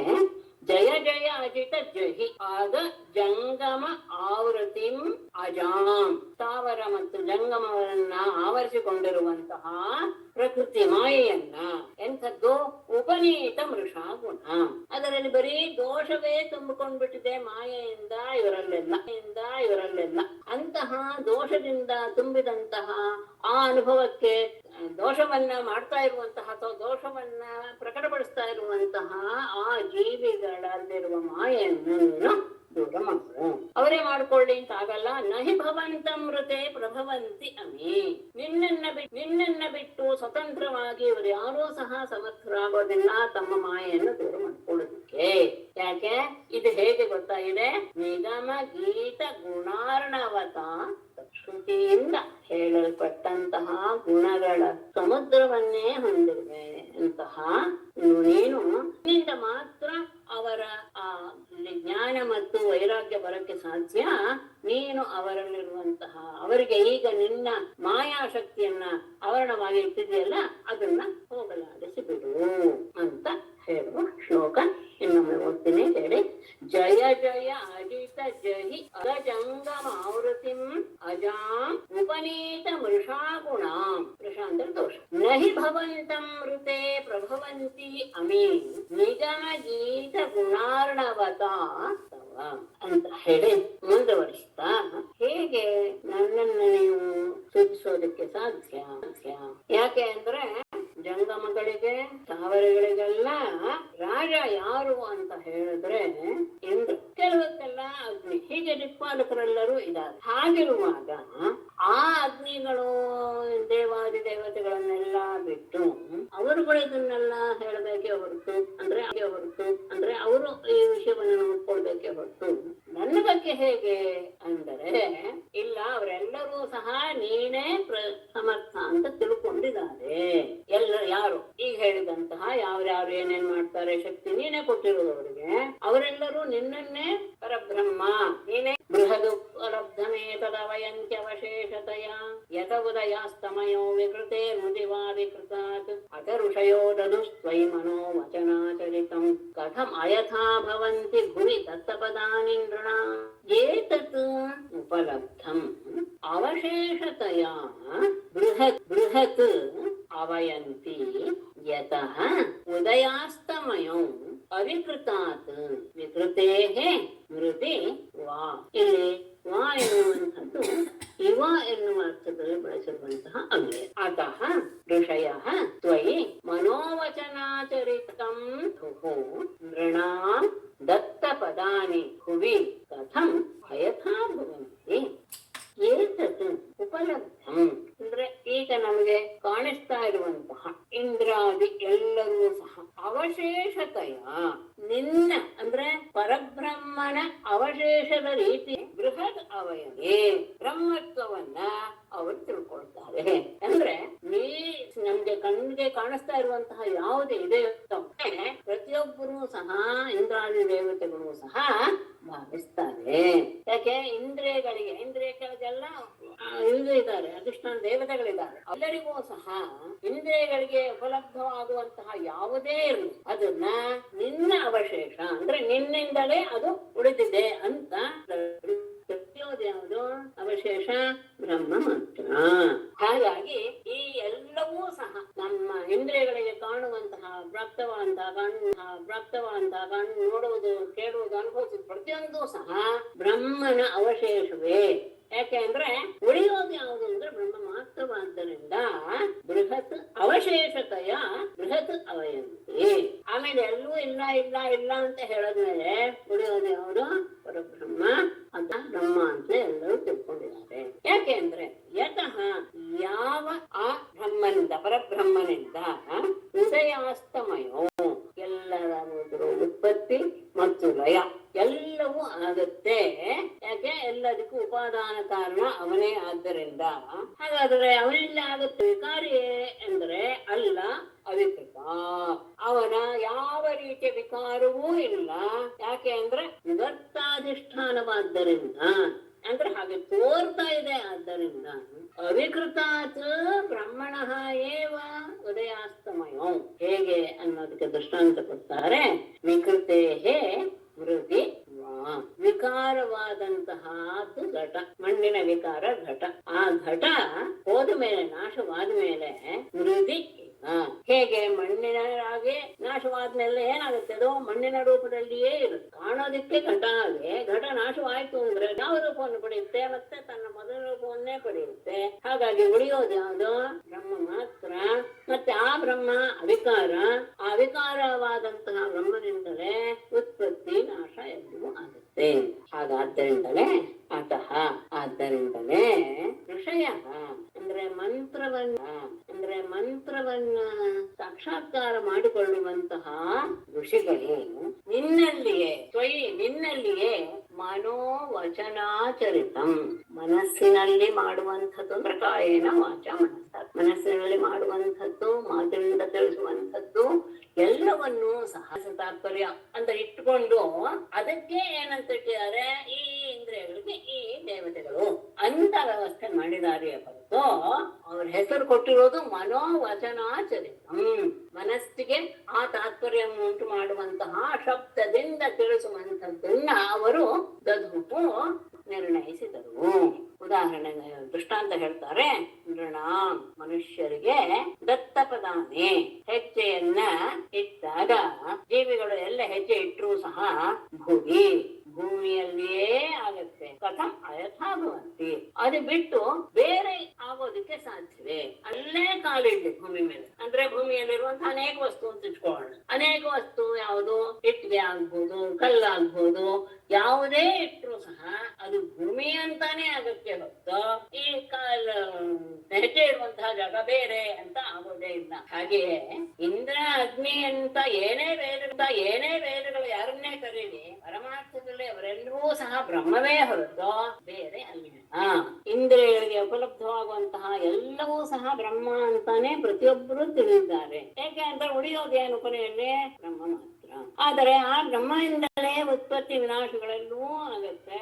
ಅವುಗಳೆಲ್ಲವೂ ಸಹ ಅವಿಕೃತ, ವಿಕಾರವಾಗದೇ ಇರುವಂತಹ ಬ್ರಹ್ಮನಿಂದಲೇ ವಿಕಾರವಾದ ವಸ್ತು ಉಂಟಾಗುತ್ತೆ. ಆ ವಿಕಾರ ಉಂಟಾಗಿದ್ಯಾವುದು, ವಿಕಾರರಹಿತವಾದಂತಹ ಬ್ರಹ್ಮನಿಂದಲೇ ಉಂಟಾಗಿದೆ. ಹೇಗೆ ಮಣ್ಣಿನಿಂದ ಆದಂತಹ ಘಟಾದಿ ವಿಕಾರಗಳು ಮಣ್ಣಿನಲ್ಲಿಯೇ ಸಮಾಪ್ತವಾಗಿ ಕೊನೆಗೆ ಮಣ್ಣೇ ಉಳಿಯುತ್ತೆ, ಹಾಗೆ ಕೊನೆಯಲ್ಲಿ ಉಳಿಯುತ್ತೆ. ಹಾಗೆಯೇ ಆದ್ದರಿಂದ ಋಷಿಗಳು ನಿನ್ನಲ್ಲಿಯೇ ಮನಸ್ಸಿನ ವ್ಯವಹಾರವನ್ನ, ಅಂದ್ರೆ ಆ ಸಂದರ್ಭದಲ್ಲಿ ಆ ಇಂದ್ರಿಯಗಳಿಗೆ ಇಂದ್ರ ಅಗ್ನಿ ಅಂತ ಹೆಸರನ್ನು ಇಟ್ಟು ವ್ಯವಹಾರ ಮಾಡಿದ್ದಾರೆ. ಹೇಗೆ ಜೀವಿಗಳು ಎಲ್ಲೇ ಕಾಲಿಟ್ಟರು ಸಹ ಅದು ಭೂಮಿ ಅಂತಾನೆ ಅನ್ನಿಸ್ಕೊಳ್ಳುತ್ತೆ ಹೊರತು ಅದು ಬೇರೆ ಆಗೋದಕ್ಕೆ ಸಾಧ್ಯವಿಲ್ಲ. ವೇದಗಳು ಇಂದ್ರ ಅಗ್ನಿ ಅಂತ ಏನೇನೇ ಕರೀಬಹುದು, ಆದ್ರೆ ಪರಮಾರ್ಥದಲ್ಲಿ ಎಲ್ಲರೂ ಬ್ರಹ್ಮವೇ ಆದರೆ ಹೊರತು ಬೇರೆ ಈ ರಹಸ್ಯವನ್ನ ತಿಳಿದವರು ಮಾತ್ರ ಜ್ಞಾನ ಮಾರ್ಗದ ಮೂಲಕ ನಿನ್ನನ್ನ ಹೊಂದಿಬಿಡ್ತಾರೆ. ಇತಿ ತವ ಸೂರಯ ತ್ರಿಧಿಪತೆ ಅಖಿಲ ಲೋಕ ಮಲ ಕ್ಷಪಣ, ಇತಿ ತವ ಸೂರಯ ತ್ರಿಧಿಪತೆ ಅಖಿಲ ಲೋಕಮಲಕ್ಷಪಣ ಕಥಾಮೃತಾಬ್ಧಿಂ ಅವಗಾಹ್ಯ ತಪಾಂಸಿ ಜಹುಃ ಕಿಮುತ ಪುನಃ ಸ್ವಧಾಮ ವಿದುತಾಶಯ ಕಾಲಗುಣಾಃ ಪರಮ ಭಜಂತಿ ಯೇ ಪದಂ ಅಜಸ್ರ ಸುಖಾನುಭವಂ. ಇದಕ್ಕೆ ಇದು ಹೇಳಿಲ್ಲ ಅಲ್ವಾ, ಶ್ರೀಧರಿ ಅಂತ ಶ್ಲೋಕ ಹೇಳ್ತೇನೆ. ಇದಕ್ಕೆ ಗೃಹಿಣ ವನ್ನಿ ರವೀಂದ್ರ ಮುಖಾಮರ ಜಗದಿದಂ ನ ಭವೇ ಪೃಥಗುತ್ಥಿತಂ ಬಹುಮುಖೈರಪಿ ಮಂತ್ರಗಣೈಃ ಅಜಸ್ತ್ವಂ ಗುರುಮೂರ್ತಿ ಅತೋ ವಿನಿಗದ್ಯಸೆ. ಗೃಹಿಣ ವನ್ನಿ ರವಿ ಇಂದ್ರ ಮುಖಾಮರ, ಬ್ರಹ್ಮ ಅಗ್ನಿ ಸೂರ್ಯ ಇಂದ್ರ ಮೊದಲಾದಂತಹ ದೇವತೆಗಳು ಜಗದಿದಂ ನ ಭವೇತ್ ಪೃಥಗುತ್ಥಿತಂ, ಅದಕ್ಕಿಂತಲೂ ಸಹ ಈ ಜಗತ್ತು ಎನ್ನುವುದು ಬೇರೆ ಅಲ್ಲ.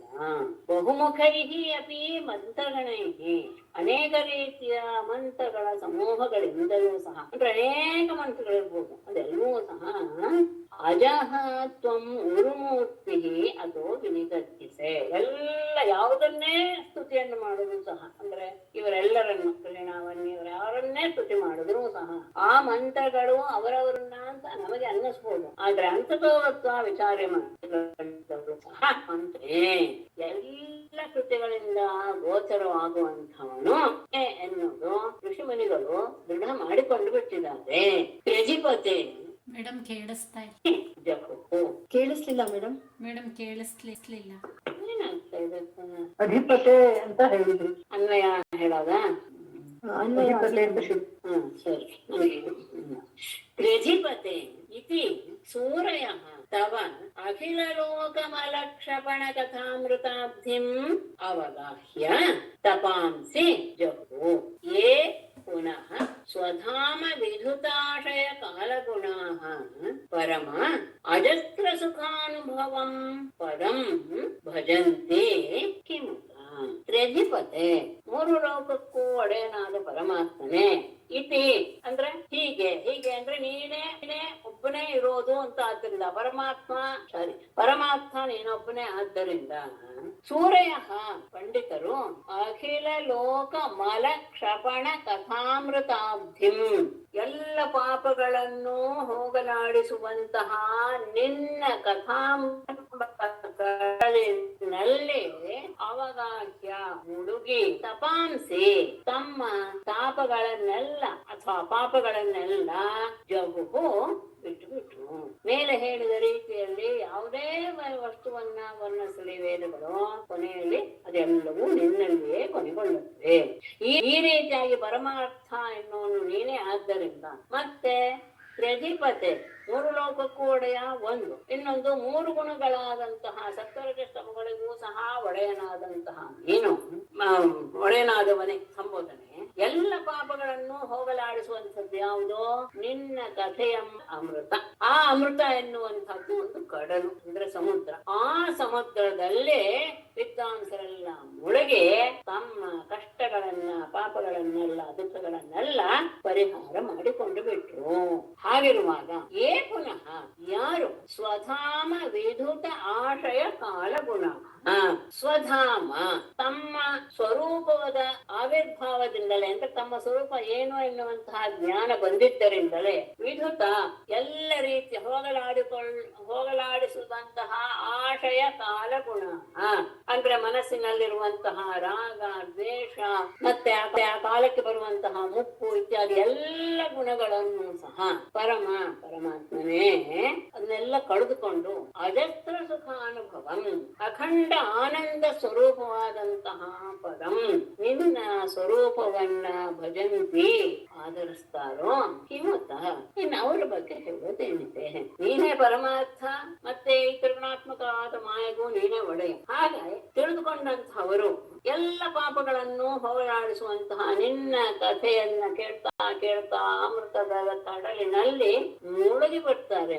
ಅಮೃತದ ಕಡಲಿನಲ್ಲಿ ಮುಳುಗಿದಾಗ ಅವರ ದುಃಖಗಳೆಲ್ಲವೂ ಸಹ ಹೋಗುತ್ತೆ. ಹಾಗೆ ಆದಾಗ ಯಾರು ತಮ್ಮ ಸ್ವರೂಪವನ್ನ ತಿಳಿದುಕೊಂಡು, ಅದರಿಂದ ತನ್ನ ಸ್ವರೂಪವನ್ನು ತಿಳಿದುಕೊಂಡಿದ ತಕ್ಷಣ ಏನಾಗುತ್ತೆ? ಅಂತಃಕರಣದಲ್ಲಿರುವಂತಹ ಎಲ್ಲ ದೋಷಗಳು ಸಹ, ಅಷ್ಟೇ ಅಲ್ಲ ಕಾಲದಿಂದ ಬರುವಂತಹ ದೋಷಗಳು, ಮುಪ್ಪು ಸಾವು ಇತ್ಯಾದಿ ಕಾಲಧರ್ಮಗಳನ್ನೂ ಸಹ ಗುಣಗಳನ್ನು ಸಹ ಹೋಗಲಾಡಿಸಿಕೊಂಡಂಥವರು ಅಖಂಡ ಆನಂದ ಸ್ವರೂಪವಾದಂತಹ ನಿನ್ನ ಸ್ವರೂಪವನ್ನ ಯಾರು ಸೇವಿಸ್ತಾರೋ ಅವರ ಬಗ್ಗೆ ಕಿಮ್ಮತ್ತ ಹೇಳ್ಬೇಕಾ? ಮತ್ತೆ ಅವ್ರ ಕಷ್ಟಗಳನ್ನೆಲ್ಲ ಹೋಗಲಾಡಿಸ್ಕೊಳ್ತಾರೆ ಅಂತ ಮತ್ತೆ ಹೇಳುವ ಅವಶ್ಯಕತೆ ಇಲ್ಲವೇ ಇಲ್ಲ. ಅದಕ್ಕೆ ಇದಕ್ಕೆ ಕೊಡ್ತಾರೆ, ತೃತೀಯ ವಾಕ್ಯಗಳು ಕೊಡ್ತಾರೆ. ತದ್ಯತಾ ಪುಷ್ಕರ ಪಲಾಶಃ ಆಪಃ ನ ಶ್ಲಿಷ್ಯಂತೆ ಏವಂ ವಿಧಿ ಪಾಪಂ ಕರ್ಮ ನ ಶ್ಲಿಷ್ಯತೆ. ಹೀಗೆ ತಿಳಿದುಕೊಂಡವನಲ್ಲಿ ಅವನಿಗೆ ಯಾವ ಪಾಪ ಕರ್ಮವೂ ಸಹ ಲೇಪವಾಗುತ್ತ ಕರ್ಮಣ ಲಿಪ್ಯತೆ ಪಾಪಕೇನ ತತ್ಕೃತ ದುಷ್ಕೃತೆ ವಿಧುನುತೆ. ಹೀಗೆ ಸುಮಾರು ವಿಷಯವನ್ನ ಶ್ರುತಿ ವಾಕ್ಯವನ್ನು ಕೊಟ್ಟಿದ್ದಾರೆ. ಈಗ ಇವರ ಶ್ಲೋಕ ಹೇಳ್ತೇನೆ. ಸಕಲ ವೇದ ಗಣೇರಿತ ಸದ್ಗುಣ ತ್ವಮಿತಿ ಸರ್ವಂ ಅನೀಷಿ ಜನಾರತಾಃ ಸರ್ವಮನೀಷಿ ಜನಾರತಾಃ ತ್ವಯಿ ಸುಭದ್ರ ಗುಣಶ್ರವಣಾದಿಭಿಃ ತವ ಪರಸ್ಮರಣೇನ ಸಕಲ ವೇದ ಗಣ ಈರಿತ ಸದ್ಗುಣಃ ತ್ವಂ. ಎಲ್ಲ ವೇದಗಳ ಸಮೂಹವೆಲ್ಲವೂ ಸಹ ಹೇಳಲ್ಪಟ್ಟಂತಹ ಎಲ್ಲ ಗುಣಗಳನ್ನು ಹೊಂದಿರುವವನು ನೀನು ಅಂತ ಸರ್ವ ಮನೀಷಿ ಜನಾ ರತಃ. ಎಲ್ಲ ವಿದ್ವಾಂಸರು ಸಹ ಅದರಲ್ಲಿಯೇ ಆ ಭಾವವನ್ನು ಹೊಂದಿಬಿಟ್ಟಿದ್ದಾರೆ. ಆಗ ನಿನ್ನಲ್ಲಿ ಸುಭದ್ರ ಗುಣ ಶ್ರವಣಾದಿಭಿಗೆ ನಿನ್ನ ಆ ಅಮೃತಮಯವಾದಂತಹ ಕಥೆಗಳನ್ನ ಕೇಳ್ತಾ ಕೇಳ್ತಾ ಕೇಳ್ತಾ ತವ ಪದಸ್ಮರಣೇನ ನಿನ್ನ ಪಾದಗಳನ್ನ ಸ್ಮರಣೆ ಮಾಡ್ತಾ ಮಾಡ್ತಾ ಜಗಕ್ರಮಃ ಹೋಗಲಾಡಿಸಿಕೊಂಡು ಬಿಡ್ತಾರೆ. ಇಲ್ಲಿಗೆ ನಿಲ್ಲಿಸ್ತೇನೆ. ಇದು ಒಂದು 2-3 ದಿವಸ ಆಗ್ಬೋದು. ತುಂಬಾ ನಿಧಾನವಾದ ಹೇಳ್ತಾ ಅಂತ ಭಾವಿಸ್ತೇನೆ. ಆದಷ್ಟು ಇದನ್ನ ಅರ್ಥ ಮಾಡ್ಕೊಳ್ಳೋಕೆ ಪ್ರಯತ್ನ ಪಡಿ. ಯಾಕೆಂದ್ರೆ ಈ ಸರ್ವ ಇದನ್ನೆಲ್ಲ ಓದೋದಿಲ್ಲ, ತಿಳ್ಕೊಳ್ಳೋದಕ್ಕೆ ಪ್ರಯತ್ನ ಪಡೋದು. ಈ ಸರ್ವ ಬಂದಿದೆ. ಆದಷ್ಟು ಪರಮಾತ್ಮನ ಸ್ವರೂಪ ಏನು ಅನ್ನೋದನ್ನ ತಿಳಿಸಿಕೊಟ್ಟಿದ್ದಾರೆ, ಕೃತಿಗಳು ಹೇಳಿದೆ. ಅದ್ರ ಜೊತೆ ಶ್ರೀಧರಿಯರು ಸಹ ಅದನ್ನ ಸುಲಭವಾಗಿ ಮಾಡಿಕೊಟ್ಟಿದ್ದಾರೆ. ಅದನ್ನ ಆದಷ್ಟು ಎಲ್ಲ ಆಗತ್ತೆ ಅನ್ನಲ್ಲ, ಯಾರಿಗೂ ಆಗೋದಿಲ್ಲ, ಅದು ಅಸಂಭವ.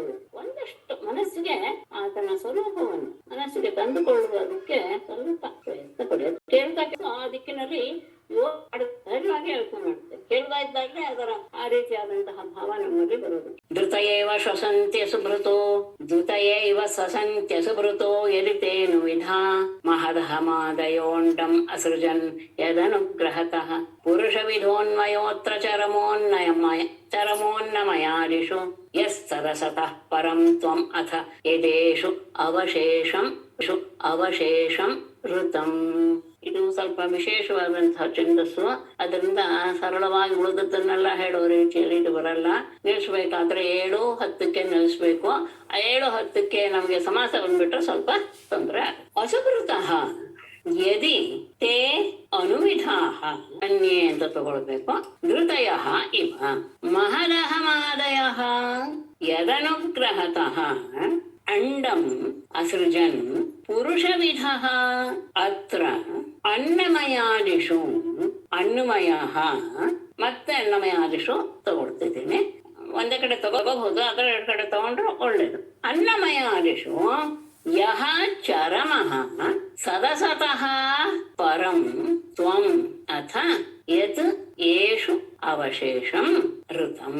ಅಸುಭೃತಃ, ಹಸು ಅಂದ್ರೆ ಪ್ರಾಣವನ್ನ ಧರಿಸಿರುವ ಅಂದ್ರೆ ಜೀವಿಗಳು ಅಂತ ಅರ್ಥ, ಮನುಷ್ಯರು ಅಂತ ಅರ್ಥ. ಅಸುಭೃತಃ ನರರು ಯದಿ ಒಂದು ವೇಳೆ ತೇ ಅನುವಿಧಾಹ ನಿನ್ನನ್ನೇ ಅನುಸರಿಸ್ತಾ ಇದ್ರೆ, ಅಂದ್ರೆ ನಿನ್ನ ಬಗ್ಗೆನೆ ಪ್ರತಿಯೊಂದು ವಿಷಯವನ್ನು ಸಹ ನಿನ್ನ ಬಗ್ಗೆ ಯೋಚನೆ ಮಾಡ್ತಾ ಇಂದ್ರಿಯಗಳೆಲ್ಲದರಲ್ಲಿಯೂ ಸಹ ಯಾವ ಮೌಲ್ಯಗಳನ್ನು ನಿನ್ನ ಕಡೆಗೆ ತಿರುಗಿಸಿ ನಿನ್ನ ಅನುವರ್ತಿಗಳಾದಂತಹ ಭಕ್ತರಿದ್ದಾರೋ ಹಾಗಿದ್ದಾಗಲೇ ಅವರು ಶ್ವಸಂತಿ, ಅವರೇ ನಿಜವಾಗಿಯೂ ಬದುಕಿದ್ದಾರೆ ಅಂತ ಅರ್ಥ, ಉಸಿರಾಡ್ತಾ ಇದ್ದಾರೆ ಅಂತ ಅರ್ಥ. ಅಂದ್ರೆ ಅವರ ಜೀವನ ಸಫಲವಾಗದೆ ಪ್ರಾಣವನ್ನ ಧರಿಸಿರುವಂತಹ ನರರು ನಿನ್ನನ್ನ ಅನುಸರಿಸ್ತಾ ತನ್ನ ಪ್ರತಿಯೊಂದು ಇಂದ್ರಿಯಗಳನ್ನ ನಿನ್ನ ಕಡೆಗೆ ಯಾವಾಗಲೂ ಧ್ಯಾನ ಮಾಡ್ತಾ ಮನಸ್ಸಲ್ಲಿ ನೆಲೆಗೊಳಿಸ್ಕೊಂಡಿರ್ತಾರೋ ನಿಜವಾಗಿಯೂ ಅವರೇ ಹುಟ್ಟಿದ್ದಕ್ಕೆ, ಅಂದ್ರೆ ಉಸಿರಾಡ್ತಾ ಇದ್ದಾರೆ ಅಂದ್ರೆ ಅಂಥವ್ರು ಮಾತ್ರ ಉಸಿರಾಡ್ತಾ ಇದ್ದಾರೆ ಅಂತ ಅರ್ಥ. ಅವರ ಜೀವನವೇ ಸಫಲ. ಇಲ್ಲದಿದ್ರೆ ಹೇಗೆ ಅವರು? ಇಲ್ಲದಿದ್ದರೆ ಉಳಿದವರೆಲ್ಲ ಧೃತಯ ಇವ ಧೃತಿ ಅಂತ ಹೇಳಿದ್ರೆ ತಿದಿ ಅಂತ ಒಂದು ವಸ್ತು ಇದೆ. ಈ ಪಾತ್ರೆಗಳಿಗೆಲ್ಲ ಕಲಾಯ ಹಾಕ್ಸೋದು ಅಂತ ಹಿಂದಿನ ಕಾಲದಲ್ಲಿ ತುಂಬಾ ಇತ್ತು. ಇತ್ತೀಚೆಗೆ ಕೆಲವು ಕಡೆ ಅಂಗಡಿಗಳಲ್ಲಿ ಮಾತ್ರ ಸಿಗುತ್ತೆ. ಆಗೆಲ್ಲ ನಾವೆಲ್ಲ ಸಣ್ಣವರು ಇದ್ದಾಗ ಮನೆ ಮುಂದೆನೆ ಬಂದು ಹಿತ್ತಾಳೆ ಪಾತ್ರೆಗಳಿಗೆ, ತಾಮ್ರದ ಪಾತ್ರೆಗಳಿಗೆಲ್ಲ ಒಳಗೆ ಕಲಾಯವನ್ನ ಹಾಕುವವರು. ಆ ಬೆಳ್ಳಿಯ ಬಂದು ಇದನ್ನ ಕಲಾಯ ಅಂತಲೇ ಅದಕ್ಕೆ ಹೆಸರು. ಅದು ಆವಾಗ ಅದು ಇದು ಅಗ್ನಿಯಿಂದ ಅದನ್ನ ಮಾಡಬೇಕು, ಅಗ್ನಿ ಮೇಲೆ ಇಡಬೇಕು ಅದನ್ನ, ಯಾವ್ದನ್ನ ಪಾತ್ರೆನ. ಆಗ ತಕ್ಷಣ ಇದನ್ನ ಕಡ್ಡಿಯನ್ನ ಅದಕ್ಕೆ ಹಚ್ಚಿಬಿಟ್ರೆ ಅದು ಸುತ್ತಲೂ ಹಚ್ಕೊಂಡು ಬೆಳ್ಳಿ ತರಹ ಆಗ್ಬಿಡೋದು. ಆ ಅಗ್ನಿಯನ್ನು ತವರ ಅಂತ ತವರ ಅಲ್ಲ, ಕಲಾಯಿಗೆ ತವರ ಕಲಾಯ ಅಂತಾನೆ ಹೇಳೋದು. ಕಡ್ಡಿ ತರಹ ಇರುತ್ತೆ ಅದು, ಅಂದ್ರೆ ಇದೆ ಬೆಳ್ಳಿ ಸಿಲ್ವರ್ ಕಲರ್. ತವರ ನಾ ಇರಬಹುದೇ, ಮರ್ತ್ ಹೋಗಿದೆ. ಅವಾಗ ತುಂಬಾನೇ ನಮ್ಗೆಲ್ಲ ಚೆನ್ನಾಗಿ ಅದನ್ನ ಅವಾಗ ನೋಡ್ತಾ ಕೂತಿರ್ತಿದ್ವಿ ಸಣ್ಣವರಿದ್ದ. ಆಗ ಆ ಅಗ್ನಿ ಉರಿತಾ ಇರ್ಬೇಕು, ಬಿಸಿ ಆಗ್ಬೇಕಲ್ಲ ಪಾತ್ರೆ. ಅದಕ್ಕೆ ಗಾಳಿ ಹಾಕೋದಿಕ್ಕೆ ಅಂತ ಒಂದು ಚರ್ಮದ ಚೀಲವನ್ನ ಮಾಡಿಕೊಂಡು ಆ ತುದಿಯಲ್ಲಿ ಅದನ್ನ ಗಾಳಿ ಬರೋ ಹಾಗೆ ಒಚ್ಚುತ್ತಾ ಇದ್ರು. ಅದನ್ನ ತಿದಿ ಅಂತಾರೆ. ಗಾಳಿ ಬರೋ ಅವುಗಳು ಉಸಿರಾಡೋದು ಹಾಗೆ ತಾನೆ. ಹಾಗಾಗಿ ಉಳಿದರೆಲ್ಲರೂ ಸಹ ಆ ತಿದಿಗಳ ಹಾಗೆ ಅಂತ ಅಲ್ಲಿಗೆ ಹೋಲಿಸಿ ಬಿಟ್ಟಿದ್ದಾರೆ. ಲೋಕದಲ್ಲಿ ಪ್ರಾಣಿಗಳು ತಿದಿಗಳಂತೆ ಉಸಿರಾಡ್ತಾ ಇದ್ದಾರೆ ಅಷ್ಟೇ. ಅಂದ್ರೆ ಅವರಲ್ಲಿಯೂ ನೀನು ಇದ್ದೇ ಇದೆಯಾ, ನೀನೇ ಇರುವಂತಹದ್ದು ಇಲ್ವೇ ಇಲ್ವಲ್ಲ. ಆದರೆ ನಿಜವಾಗಿಯೂ ಬದುಕಿರುವವರು ಯಾರು ಅಂತ ಹೇಳಿದ್ರೆ, ಯಾರು ನಿನ್ನನ್ನೇ ಅನುಸರಿಸ್ತಾ, ನಿನ್ನ ಬಗ್ಗೆನೇ ಯೋಚನೆ ಮಾಡ್ತಾ, ಇಂದ್ರಿಯಗಳನ್ನೆಲ್ಲದ್ರಿಂದಲೂ ನಿನ್ನನ್ನ ಆರಾಧಿಸ್ತಾ ಇರ್ತಾರೋ ಅವರು ನಿಜವಾಗಿಯೂ ಉಸಿರಾಡ್ತಾ ಇರುವರು.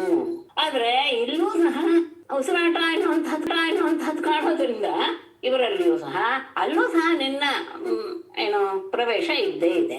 ಯಾಕೆ ಅಂದ್ರೆ ಮಹದಾದಯ ಮಹತ್ ಅಹಂ ಅಂದ್ರೆ ಅಹಂಕಾರ ಅಂತ ಅರ್ಥ. ಮಹತ್ ಅಹಂಕಾರ ಇದೆಲ್ಲ ಜಡ ವಸ್ತುಗಳು ಸಹ ಯದನುಗ್ರಹತಃ ಯಾವ ನಿನ್ನ ಅನುಗ್ರಹದಿಂದಲೇ ಅಂಡಂ ಅಂದ್ರೆ ನೀನು ಎಲ್ಲರಲ್ಲಿಯೂ ಪ್ರವೇಶ ಮಾಡಿದ್ದರಿಂದಲೇ, ಅಂಡಂ ಅಂದ್ರೆ ಬ್ರಹ್ಮಾಂಡ ಪಿಂಡಾಂಡಗಳನ್ನೆಲ್ಲವನ್ನೂ ಸಹ ಅಸೃಜನ್ನ ಸೃಜಿಸಿದವು. ಮಹತ್ ಮೊದಲು ಆತ್ಮನ ಇದೇ ಕಾರ್ಯವೇ ಮಹತ್ತು. ಮಹತ್ತಿನಿಂದ ಅಹಂಕಾರ ಹುಟ್ಟು, ಅಹಂಕಾರ ಮೂರ್ಭಾಗವಾಯಿತು ಅಂತ ಹಿಂದೆ ನಾವು ತುಂಬಾ ಕೇಳಿದ್ದೀವಿ. ಈ ರೀತಿಯಾಗಿ ಒಂದನ್ನು ಹುಟ್ಟುತ್ತಾ ಬಂದು ಅದರಿಂದ ಇನ್ನೊಂದು ಹುಟ್ಟುತ್ತಲ್ಲ, ಅವುಗಳೆಲ್ಲವೂ ಸಹ ತಮ್ಮ ಕೆಲಸವನ್ನು ಮಾಡ್ತಾ ಇವೆ ತಾನೆ. ಅಲ್ಲಿ ಕೆಲಸ ಮಾಡ್ತಾ ಇವೆ ಅವುಗಳು ಅಂತ ಹೇಳಿದ್ರೆ, ಅದು ನೀನು ಅವರಲ್ಲಿ ಅನುಪ್ರವೇಶ ಮಾಡಿದ್ದರಿಂದಲೇ ಸಾಧ್ಯವಾಯಿತು. ಆ ಸಾಧ್ಯತೆಯಿಂದಲೇ ಅವರು ಅವುಗಳೆಲ್ಲವೂ ಸಹ ಬ್ರಹ್ಮಾಂಡ ಪಿಂಡಾಂಡಗಳೆಲ್ಲವನ್ನೂ ಸಹ ಸೃಷ್ಟಿಸಿದವು. ಅಂದ್ರೇನು? ಅನ್ನಮಯ, ಮನೋಮಯ, ಪ್ರಾಣಮಯ, ವಿಜ್ಞಾನಮಯ, ಆನಂದಮಯ ಅಂತ ಎಲ್ಲರಲ್ಲಿಯೂ ಈ 5 ಕೋಶಗಳು ಇರುತ್ತೆ. ಈ ಪಂಚಕೋಶಗಳಲ್ಲಿ ನೀನು ಚೈತನ್ಯವನ್ನ ನೀಡ್ತಾ ಇರುವಂತಹವನು ಪುರುಷ ವಿಧ. ಅದೇನೆ ನೀನು ಪುರುಷಾಕೃತಿಯಲ್ಲಿ ಇರುವಂತಹ ವ್ಯಕ್ತಿ ನೀನೇನೆ. ನಿನ್ನ ಅನುಗ್ರಹದಿಂದಲೇ ಸೃಷ್ಟಿಯ ಕಾರ್ಯವಾಯಿತು. ಆ ಶರೀರದಲ್ಲಿ ಇರುವಂತಹ ಪಂಚಕೋಶಗಳು, ಆ ಪಂಚಕೋಶಗಳಲ್ಲಿ ನೀನು ಇದ್ದುಕೊಂಡು ನೀನೇ ಪುರುಷ ರೂಪದಿಂದ ಅಲ್ಲಿ ಇದೆಯಾ ಅಂತಹ ಅತ್ರ ಈ ಅನ್ನಮಯಾದಿಷು, ಅನ್ನಮಯ, ಪ್ರಾಣಮಯ, ಮನೋಮಯ, ವಿಜ್ಞಾನಮಯ ಮತ್ತು ಆನಂದಮಯ ಈ ಕೋಶಾದಿಗಳಲ್ಲಿ ನೀನು ಅದರ ಜೊತೆಗೆ ಸೇರಿಕೊಂಡಿದೀಯಾ. ಅಂದ್ರೆ ನಿನ್ನ ಅಸ್ತಿತ್ವ ಇದ್ದರಿಂದಲೇ ಅದೆಲ್ಲವೂ ಸಹ ಕೆಲಸ ಮಾಡ್ತಾ ಇವೆ, ಅನ್ವಯವಾಗ್ತಾ ಇದೆ. ಅರೆ ಹಾಗಾದ್ರೆ ಅದರಲ್ಲೆಲ್ಲ ಪರಮಾತ್ಮನ ಇದ್ದಾನೆ ಅಂತ ಆದಾಗ ಅವನ ಅಸಂಗ ಹೇಗಾದ ಅಂತ ಪ್ರಶ್ನೆ ಬಂದರೆ ಎಲ್ಲ ಅತ್ರ ಅನ್ನಮಯಾದಿಷು, ಇವುಗಳಲ್ಲಿ ಅನ್ನಮಯ ಮೊದಲಾದಂತಹ 5 ಕೋಶಗಳಲ್ಲಿ ಯಹ ಚರಮಃ, ಯಾವುದು ಕೊನೆಯದಾದಂತಹ ಆನಂದಮಯ ಕೋಶ ಇದೆಯೋ ಅದು ನೀನು ಅಂತ ಹೇಳಕ್ಕೆ ಹೊರಟು. ಶ್ರುತಿವಾಕ್ಯವನ್ನು ಹೇಳ್ತಾರೆ, ಬ್ರಹ್ಮಪುಚ್ಛಂ ಪ್ರತಿಷ್ಠಾ ಅಂತ.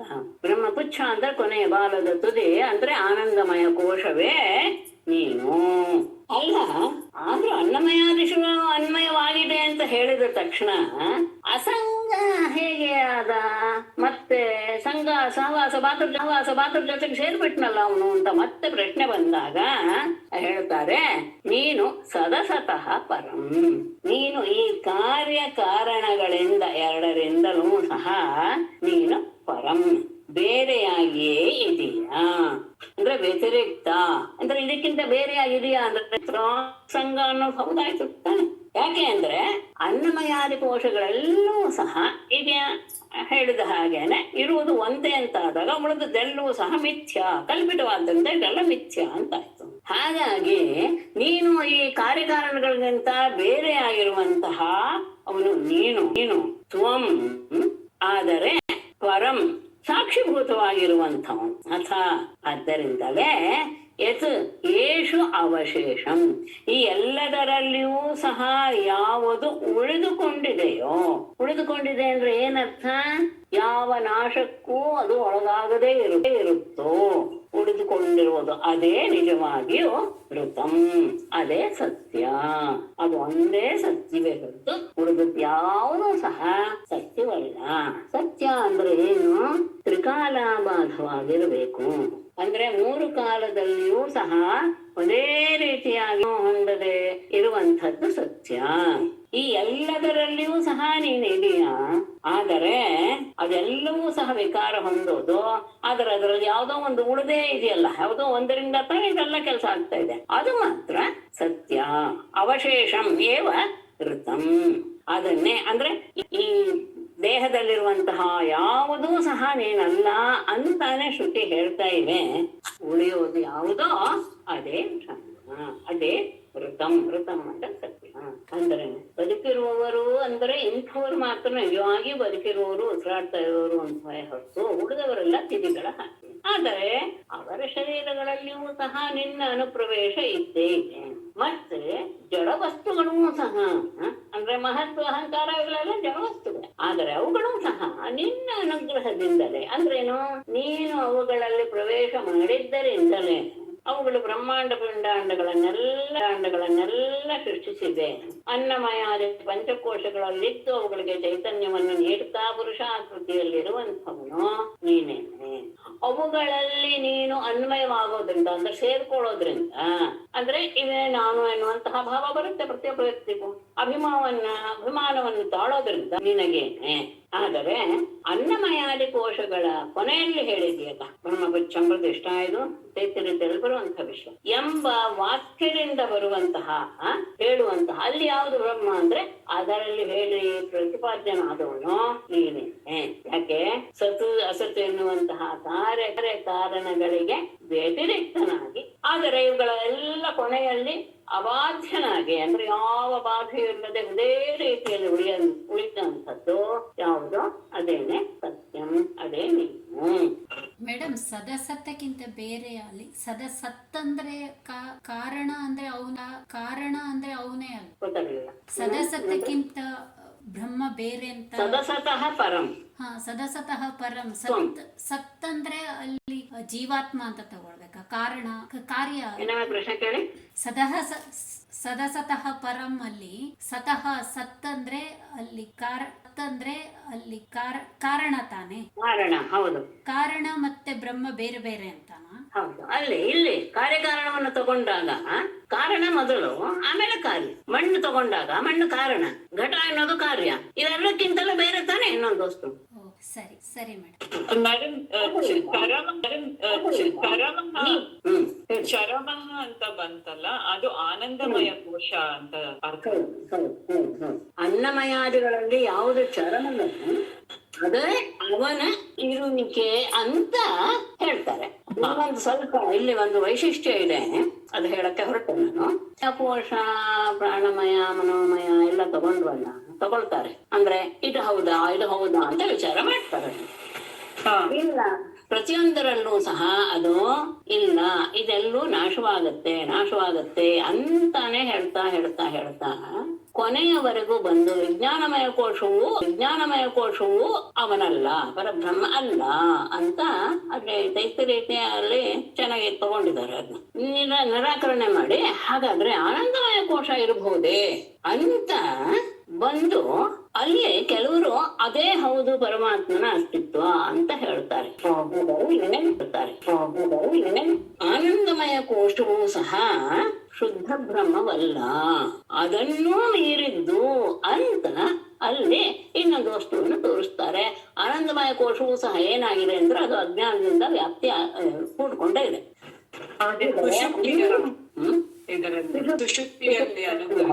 ಸುಷುಪ್ತಿಯಲ್ಲಿರುವಂತಹದ್ದು ಆನಂದ ಇದೆಯಲ್ಲ, ಅದು ಅಜ್ಞಾನದಿಂದ ಆವೃತವಾಗಿರೋದೇನೆ. ಅದನ್ನ ನಮಗೆ ಇದು ಆತ್ಮನ ಸ್ವರೂಪ ಹಿಂದಿರುತ್ತೆ ಅನ್ನೋದನ್ನ ತೋರ್ಸಕ್ಕೋಸ್ಕರ ಒಂದು ದಾರಿಯಾಗಿ ತಗೊಂಡಿದ್ದಾರೆ ಹೊರತು ಅದು ಅಲ್ಲ. ಅಂದ್ರೆ ಆ ರೀತಿಯಾಗಿ ಯಾಮಾಗಳು ಇರುವಂತದ್ದು ಇಲ್ದಿದ್ರೆ ಅಜ್ಞಾನ ಇಲ್ದಿರುತ್ತೆ. ಅದೇ ರೀತಿಯಲ್ಲಿ ಇರೋದಾದ್ರೆ ಆತ ಹೇಳಲೇಬಾರ್ದಾಗಿತ್ತು, ಶಕ್ತಿಯಲ್ಲಿಯೇ ಇದ್ದು ಬಿಡ್ಬೇಕಾಗಿತ್ತು. ಅದು ಅಜ್ಞಾನದಿಂದ ಆವೃತವಾಗಿದೆ ಆ ಅವಸ್ಥೆಯೂ ಸಹ. ಆದರೆ ನಿಮಗೆ ಅದರ ಆನಂದದ ಅನುಭವ ಬರುತ್ತೆ ಅಂತ ತೋರ್ಸಕ್ಕೋಸ್ಕರ ಸುಷುಪ್ತಿಯನ್ನ ದೃಷ್ಟಾಂತವನ್ನಾಗಿ ತಗೊಳ್ತಾರೆ ಹೊತ್ತು ಅದೇ ನಿಜ ಅಲ್ಲ, ಅದೇ ಪರಮಾರ್ಥ ಅಲ್ಲ. ಧನ್ಯವಾದ. ಆ ಆನಂದಮಯ ಕೋಶವೂ ಸಹ ಶುದ್ಧ ಬ್ರಹ್ಮ ಅಲ್ಲ ಎನ್ನುವುದೇ ಸಿದ್ಧಾಂತ. ಆನಂದವಲ್ಲಿ ಅಂತ ಇದೆ, ಅದರಲ್ಲಿ ಗುರುವಲ್ಲಿ ಆನಂದವಲ್ಲಿ ಅಂತೆಲ್ಲ ಇದೆ. ಆ ಆನಂದವಲ್ಲಿಯಲ್ಲಿ ಹೇಳುತ್ತೆ ಇದು ಸಹ ಪರಬ್ರಹ್ಮ ಅಲ್ಲ. ಆದರೆ ಇಲ್ಲಿ ಏನ್ ಮಾಡಿದ್ದಾರೆ ಅಂದ್ರೆ ಅದು ಕೆಲವರು ಅದೇನೆ ಪರಬ್ರಹ್ಮ, ಅದೇ ಆನಂದವೇ ಪರಬ್ರಹ್ಮನ ಸ್ವರೂಪ ಅಂತಾನು ವೃತ್ತಿಕಾರರು ಒಪ್ಕೊಳ್ತಾರೆ. ಅದನ್ನಿಟ್ಟುಕೊಂಡು ಇಲ್ಲಿ ಮಾಡಿ ಆ ಆನಂದಮಯ ಕೋಶವೇ ನೀನು ಅಂತ ಇಲ್ಲಿ ಹೇಳಿರುವಂತ. ಆದರೆ ದೈತ್ಯರಲ್ಲಿ ಆನಂದಮಯ ಕೋಶವು ಬ್ರಹ್ಮ ಅಲ್ಲ ಅನ್ನೋದನ್ನ ಹೇಳಿದ್ದಾರೆ. ಕೆಲವರು ಅರ್ಥ ಮಾಡುವಂತದ್ದು ಉಂಟು ಅನ್ನೋದು ಇಟ್ಟುಕೊಂಡೆ ಇಲ್ಲಿ ಏನ್ ಹೇಳಿದ್ದಾರೆ ಅಂದ್ರೆ ಆ ಅನ್ನಮಯಾದಿಷು ಯಹ ಚರಮಃ ಅವನೇ ನೀನು. ಯಾಕೆ ಸದಸತಃ ಪರಂ ಅದನ್ನ ಹೇಳಿದ್ರಿಂದ ನನಗೆ ಅದು ಇಲ್ಲ, ಅದನ್ನು ಅವ್ರೇನು ವೃತ್ತಿಕಾರರು ಹೇಳಿಲ್ಲ. ಯಾಕೆಂದ್ರೆ ಸತ್ ಅಸತ್ತಿಗಿಂತ ಪರನಾದಂತಹ ನೀನು ಅಂದ್ರೆ ಸ್ಥೂಲ ಸೂಕ್ಷ್ಮದ ಅಂದ್ರೆ ಅನ್ನಮಯಾದಿ ಕೋಶಗಳಿಗಿಂತ ಪರನಾದಂಥವನು, ವ್ಯತಿರಿಕ್ತನಾದವನು, ಇದೆಲ್ಲದಕ್ಕೂ ಮತ್ತೆ ಸಾಕ್ಷಿಭೂತನಾದವನು ಆಗಿ ಯಾವುದು ಉಳಿಯುತ್ತೋ, ಯಾವುದು ಬಾಧ್ಯವಿಲ್ಲದೆ ಅಬಾಧ್ಯವಾಗಿ ಯಾವುದು ಉಳಿಯುತ್ತೋ ಅದೇನೆ ಋತಂ ಅಲ್ಲ. ಹಾಗಾದ್ರೆ ನೀವು ಅದರಲ್ಲಿ ಅನ್ವಯ ಹೇಳ್ಬಿಟ್ರಲ್ಲ, ಏನಂತ ಪುರುಷವಿದ ಅತ್ರ ಅನ್ನಮಯಾದಿಷು ಅನ್ವಯ. ಪುರುಷ ರೂಪದಲ್ಲಿ ಆಕೃತಿಯಲ್ಲಿ ನೀವು ಅದರಲ್ಲಿ ಅನ್ವಯವಾಗ್ತಾನೆ, ಅದ್ರಲ್ಲಿ ಸೇರ್ಕೊಂಡು ಹೋಗ್ತಾನೆ ಪರಮಾತ್ಮ ಪರಬ್ರಹ್ಮ ಚೆನ್ನಾಗಿ ಕೊಟ್ಟಿದ್ದಾರೆ. ಶಾಖಾ ಚಂದ್ರವತ್ತು ಶುದ್ಧ ಸ್ವರೂಪ ಲಕ್ಷಣ ಅಂತ. ನಾವು ಚಂದ್ರನನ್ನ ಇನ್ನೊಬ್ಬರಿಗೆ ಮಗುವಿಗೆ ಆಗಾಗ ತೋರಿಸುವಾಗ ನೇರವಾಗಿ ಚಂದ್ರನ ತೋರ್ಸಕ್ಕೆ ಆಗದೆ ಇರುವಾಗ ನೋಡುವ ಮರದ ಆ ಕೊಂಬೆ ಮಧ್ಯದಲ್ಲಿ ಕಾಣುತ್ತಲ್ಲ ಅದೇ ನಿಜವಾದ ಚಂದ್ರ ಅಂತ, ಮಧ್ಯದಲ್ಲಿ ಕಾಣುತ್ತಲ್ಲ ಅದೇ ನಿಜವಾದ ಚಂದ್ರ ಅಂತ ಹೇಳ್ತಿರ್ತಾನೆ. ಆದ್ರೆ ನಿಜವಾದ ಚಂದ್ರ ಮರದ ಕೊಂಬೆಲಿದ್ದಾನೆ ಅಂತ, ಮಧ್ಯದಲ್ಲಿದ್ದಾನೆ ಅಂತ ಇಲ್ಲ. ಅದನ್ನು ತಿಳಿಸ್ಕೊಡೋದಕ್ಕೋಸ್ಕರ ಹೇಗೆ ಆ ರೀತಿಯಾದಂತಹ ಶಬ್ದಗಳನ್ನ ಬಳಸ್ತಿದ್ವು, ಹಾಗೆ ಎಲ್ಲದರಲ್ಲಿಯೂ ಸಹ ಅವನು ಸೇರಿ ಹೋಗಿದ್ದಾನೆ ಅಂತ ಹೇಳಿದ್ದೆ ಹೊರತು ಅವನು ಅನ್ವಯಾದಿ ಕೋಶಗಳಲ್ಲೆಲ್ಲ ಇದ್ದಾನೆ ಅಂತ ಅಲ್ಲ. ಯಾಕೆ ಅಂತ ಹೇಳಿದರೆ ಅದಕ್ಕಿಂತ ಬೇರೆಯಾದಂತ, ಯಾಕೆಂದ್ರೆ ಇದೆಲ್ಲವೂ ಸಹ ಅಲ್ಲ ಅಲ್ಲ ಅಂತ ಶ್ರುತಿ ನಿಷೇಧ ಮಾಡ್ಕೊಂಡೇ ಬಂದ್ಬಿಟ್ಟಿದೆ. ಎಲ್ಲವನ್ನೂ ನಿಷೇಧ ಮಾಡ್ಬಿಟ್ಟಿದೆ. ಯಾವುದು ಪರಬ್ರಹ್ಮನ ಸ್ವರೂಪ ಅಲ್ಲ. ಆದರೂ ಸಹ ಯಾವುದೋ ಒಂದು ಉಳಿಯುತ್ತಲ್ಲ ಒಂದು ತತ್ವ, ಎಲ್ಲದರಲ್ಲಿಯೂ ಆ ರೀತಿಯಾದಂತಹ ಶಕ್ತಿ ಬರೋದಕ್ಕೆ ಕಾರಣ ಏನು? ಯಾವುದೋ ಒಂದು ಇರ್ಬೇಕು ತಾನೆ. ಇಲ್ದಿದ್ರೆ ಆ ದೇಹಗಳೆಲ್ಲ ಹಾಗೆ ಎಲ್ಲ ಕೆಲಸ ಮಾಡೋದಕ್ಕೆ ಹೇಗೆ ಸಾಧ್ಯ? ಹೀಗೆ ವಿಚಾರ ಮಾಡ್ತಾ ಮಾಡ್ತಾ ಮಾಡ್ತಾ ಮಾಡ್ತಾ ಮಾಡ್ತಾ ಯಾವುದು ಕೊನೆಯಲ್ಲಿ ಉಳಿಯುತ್ತೋ ಅದೇ ಸತ್ಯ, ಅದೇ ನಿಜವಾದ ಪರಬ್ರಹ್ಮನ ಸ್ವರೂಪ. ಒಂದು ಮೇಡಮ್ ತೈತಿರಿಯದ ಒಂದು ಯಾವುದೋ ಮಂತ್ರ ಹೇಳಿದ್ರಿ, ಅದು ಏನಂತ ಇನ್ನೊಮ್ಮೆ ಹೇಳಿಕ್ಕಾಗುತ್ತೆ? ಏನಂತ? ಯಾವಾಗ? ಒಂದೀಗ ಹೇಳಿದ್ರಲ್ಲ, ಬ್ರಹ್ಮಪುಚ್ಛಂ ಪ್ರತಿಷ್ಠಾ. ಬ್ರಹ್ಮಪುಚ್ಛಂ, ಪುಚ್ಛ ಅಂದ್ರೆ ತುದಿಯ ನೀನು, ಅಂತಹ ಅದನ್ನ ಅವನೇ ನೀನು ಅಂತ ಅಲ್ಲಿಗೆ ಹೇಳುದಲ್ಲ. ಚರಮವಾದಂತಹ ಆನಂದಮಯ ಕೋಶದಲ್ಲಿ ಬ್ರಹ್ಮಪುಚ್ಛಂ ಪ್ರತಿಷ್ಠಾ ಎನ್ನುವಂತಹ ವಾಕ್ಯದಲ್ಲಿ ಕೊನೆಯಲ್ಲಿ ತಿಳಿಸಿದ್ದಾರೆ. ಆನಂದಮಯ ಕೋಶದಲ್ಲಿ ಅಲ್ಲಿ ಪುಚ್ಛ ಎನ್ನುವ ರೂಪದಿಂದ ಹೇಳಿರುವಂತಹ ಅವನೇ ತ್ವಂ ನೀನು. ಆದರೆ ಹೌದಾ, ಮತ್ತೆ ಅಸಂಗ ಬಂದ್ಬಿಡ್ತಲ್ಲ ಅಂದ್ರೆ ಇಲ್ಲ. ಅದನ್ನ ಮತ್ತೆ ವಿಭಾಗ ಮಾಡಿ ಸದಸತಃ ಪರಂ ತ್ವಂ ಅಂತ ಅಲ್ಲಿ ವಿಶೇಷ ಅಂತ ತಗೊಂಡು ಯಾವ್ದದು ಹಾಗಾದ್ರೆ ಅಂದ್ರೆ ಎಲ್ಲ ಅದರಲ್ಲಿಯೂ ಸಹ ಇದೆ ಅಂತ ಯಾವುದರ ಅನುಭವ ನಮಗೆ ಬರುತ್ತೋ ಯಾಕೆಂದ್ರೆ ಅದು ಇಲ್ಲದೆ ಉಳಿದ ಕ್ರಿಯೆಗಳೆಲ್ಲ ಆ ವ್ಯಕ್ತಿಗಳಲ್ಲಿ ಆ ವಸ್ತುಗಳಲ್ಲಿ ನಡೆಯೋದಕ್ಕೆ ಸಾಧ್ಯವೇ ಇಲ್ಲ ಎನ್ನುವಂತಹ ಅನುಭವ ನಮಗೆ ಬರ್ತಾ ಇದೆ ಅಂತ ಆದಾಗ ಇದು ಯಾವುದು ಅಲ್ಲ ಅಲ್ಲ ಅಲ್ಲ ಅಂತ ಆದಾಗ ಯಾವುದೋ ಒಂದು ಉಳಿಬೇಕು ತಾನೆ. ಅದಕ್ಕೇನೆ ನಮ್ಮಲ್ಲಿ ಹೇಳೋದು ನೀತಿ ಅಂತಾನೆ. ಯಾಕೆಂದ್ರೆ ಪರಬ್ರಹ್ಮ ನಿರ್ಗುಣನಾದ್ದರಿಂದ ಅವನನ್ನ ನಾವು ಇದೇ ಸ್ವರೂಪ ಅಂತ ಹೇಳಕ್ಕಾಗಲ್ಲ. ಈಗ ಅಂತ ಪ್ರಶ್ನೆ ಮಾಡ್ಕೊಂಡು ಇದಲ್ಲ ಆದ್ರೆ ಇದರೆಲ್ಲದರಲ್ಲಿಯೂ ಇರುವಂಥದ್ದು ಯಾವುದು ಅದೇನೆ ಅಂತ ಹೇಳಿದಾಗ ಅದಕ್ಕೆ ಒಂದು ಸ್ವರೂಪ ಕೊಡಕ್ಕೆ ಆಗೋದಿಲ್ಲ. ಆದರೆ ಅದು ಕೇಳ್ತಾ ಇದ್ದ ಹಾಗೆ ಒಂದು ಅನುಭವಕ್ಕೆ ನಮಗೆ ಬರುತ್ತೆ. ಅದೇನೆ ಒಂದು ಚೈತನ್ಯ ಶಕ್ತಿ. ಇದರಲ್ಲಿ ಇವರು ಶ್ರೀಧರಲ್ಲಿ ಹೇಳಿರೋದು ಬಹಳ ಚೆನ್ನಾಗೇ ಇದೆ. ನರವಪು ಪ್ರತಿಪದ್ಯರಿತ್ವಯಿ ಶ್ರವಣ ವರ್ಣನ ಸಂಸ್ಮರಣಾದಿಭಿಃ ನರಹರೇ ನ ಭಜಂತಿ ನೃಣಾಂ ಇದಂ ಧೃತಿವತ್ ಉಚ್ಛ್ವಸಿತಂ ವಿಫಲಂ ತತಃ. ನರವಪು ಪ್ರತಿಪದ್ಯ ಜನ್ಮವನ್ನ ಪಡೆದು ಯದಿ ಒಂದು ವೇಳೆ ತ್ವಯಿ ನಿನ್ನಲ್ಲಿ ಅಂದ್ರೆ ಪರಮಾತ್ಮನಲ್ಲಿ ನರಹರೆ ಅಂತ ಸಂಬೋಧನೆ ಮುಂದೆ ನರಹರೆ ತ್ವಯಿ ಶ್ರವಣ ವರ್ಣನ ಸಂಸ್ಮರಣಾದಿಭಿಃ ನಿನ್ನ ಕಥೆಯನ್ನ ಕೇಳ್ತಾ ಅದನ್ನೇ ಕೀರ್ತನೆ ಮಾಡುತ್ತಾ ಅದನ್ನೇ ಸ್ಮರಣೆ ಮಾಡ್ತಾ ಇವುಗಳಿಂದ ನ ಭಜಂತಿ ಅದನ್ನೇ ಸ್ಮರಣೆ ಮಾಡ್ತಾ ಇವುಗಳಿಂದ ನ ಭಜಂತಿ ನಿನ್ನನ್ನ ಆರಾಧಿಸೋದಿಲ್ವೋ ನೃಣಾ ಇದಂ ಅಂತಹ ಮನುಷ್ಯರಿಗೆ ಇದು ಈ ಶರೀರ ಧೃತಿವತ್ ಆ ತಿಡಿಯ ಹಾಗೆ ಉಚ್ಛ್ವಸಿತಂ ಕೇವಲ ಉಸಿರಾಡ್ತಾ ಇದೆ ಅಂತ ಹೇಳಬೇಕೆ ಹೊತ್ತು ಅದು ಆ ಶರೀರದಿಂದ ಯಾವ ಪ್ರಯೋಜನವೂ ಇಲ್ಲ. ಗಮನಿಸಿ, ಎಲ್ಲರಲ್ಲಿಯೂ ಅನ್ನಮಯಾದಿ ಕೋಶಗಳು ಇದ್ದೇ ಇದೆ. ಅಂದ್ರೆ ಕೇವಲ ಯೋಗಿಗಳಲ್ಲಿ ಮಾತ್ರ ಅಲ್ಲ, ಎಲ್ಲರಲ್ಲಿಯೂ ಇದೆ. ಆದರೆ ಅದನ್ನ ತಿಳಿದುಕೊಂಡು ಮುಂದೆ ಹೋಗುವಂತಹವರಲ್ಲಿ ನಿಜವಾಗಿಯೂ ಅವರು ಬದುಕಿದ್ದಕ್ಕೆ ಸಾರ್ಥಕ ಅನುಭವವನ್ನ ತಾವೇ ತಿಳಿದುಕೊಂಡು ಆ ಮಟ್ಟಕ್ಕೆ ಹೋಗಿರ್ತಾರೆ. ಉಳಿದವರೆಲ್ಲೂ ಕೇವಲ ಉಸಿರಾಡ್ತಾ ಇದ್ದಾರೆ ಅಂತ ಹೇಳಿದೆ. ಹೀಗೆ ಎಲ್ಲರ ಸ್ವರೂಪವಾದಂತಹ ಪರಮೇಶ್ವರನಲ್ಲಿ ಎಲ್ಲ ಶ್ರುತಿಯ ಸಮನ್ವಯ ಮಾಡಿ ಮತ್ತೆ ಯೋಗ್ಯರಾದವರು ಯಾರು ಅಂತಾನು ಹೇಳಿ ನಿನ್ನನ್ನ ಆರಾಧಿಸ್ತಾ ಇರುವಂತವರು ವ್ಯಕ್ತಿಗಳೇ ಅಲ್ಲ ಅನ್ನೋದನ್ನು ಹೇಳ್ತಾನ. ಯಾವುದನ್ನ ಯಾವ ಮಾರ್ಗದಲ್ಲಿ ಯಾರು ಹೇಗೆ ಆರಾಧಿಸ್ತಾರೆ ನಿನ್ನ ಅನ್ನೋದನ್ನ ಮುಂದಿನ ಶ್ಲೋಕ. ನಾರಾಯಣಂ ನಮಸ್ಕೃತ್ಯ ನರಂ ಚೈವ ನರೋತ್ತಮಂ ದೇವೀಂ ಸರಸ್ವತೀಂ ವ್ಯಾಸಂ ತತೋ ಜಯಮುದೀರಯೇತ್. ಸರ್ವೇ ಭವಂತು ಸುಖಿನಃ, ಸರ್ವೇ ಸಂತು ನಿರಾಮಯಾಃ, ಸರ್ವೇ ಭದ್ರಾಣಿ ಪಶ್ಯಂತು, ಮಾ ಕಶ್ಚಿತ್ ದುಃಖ ಭಾಗ್ ಭವೇತ್. ಧನ್ಯವಾದಗಳು ಮೇಡಮ್. ನಮಸ್ತೆ. ನಮಸ್ತೆ ಮೇಡಮ್. ಒಳ್ಳೆ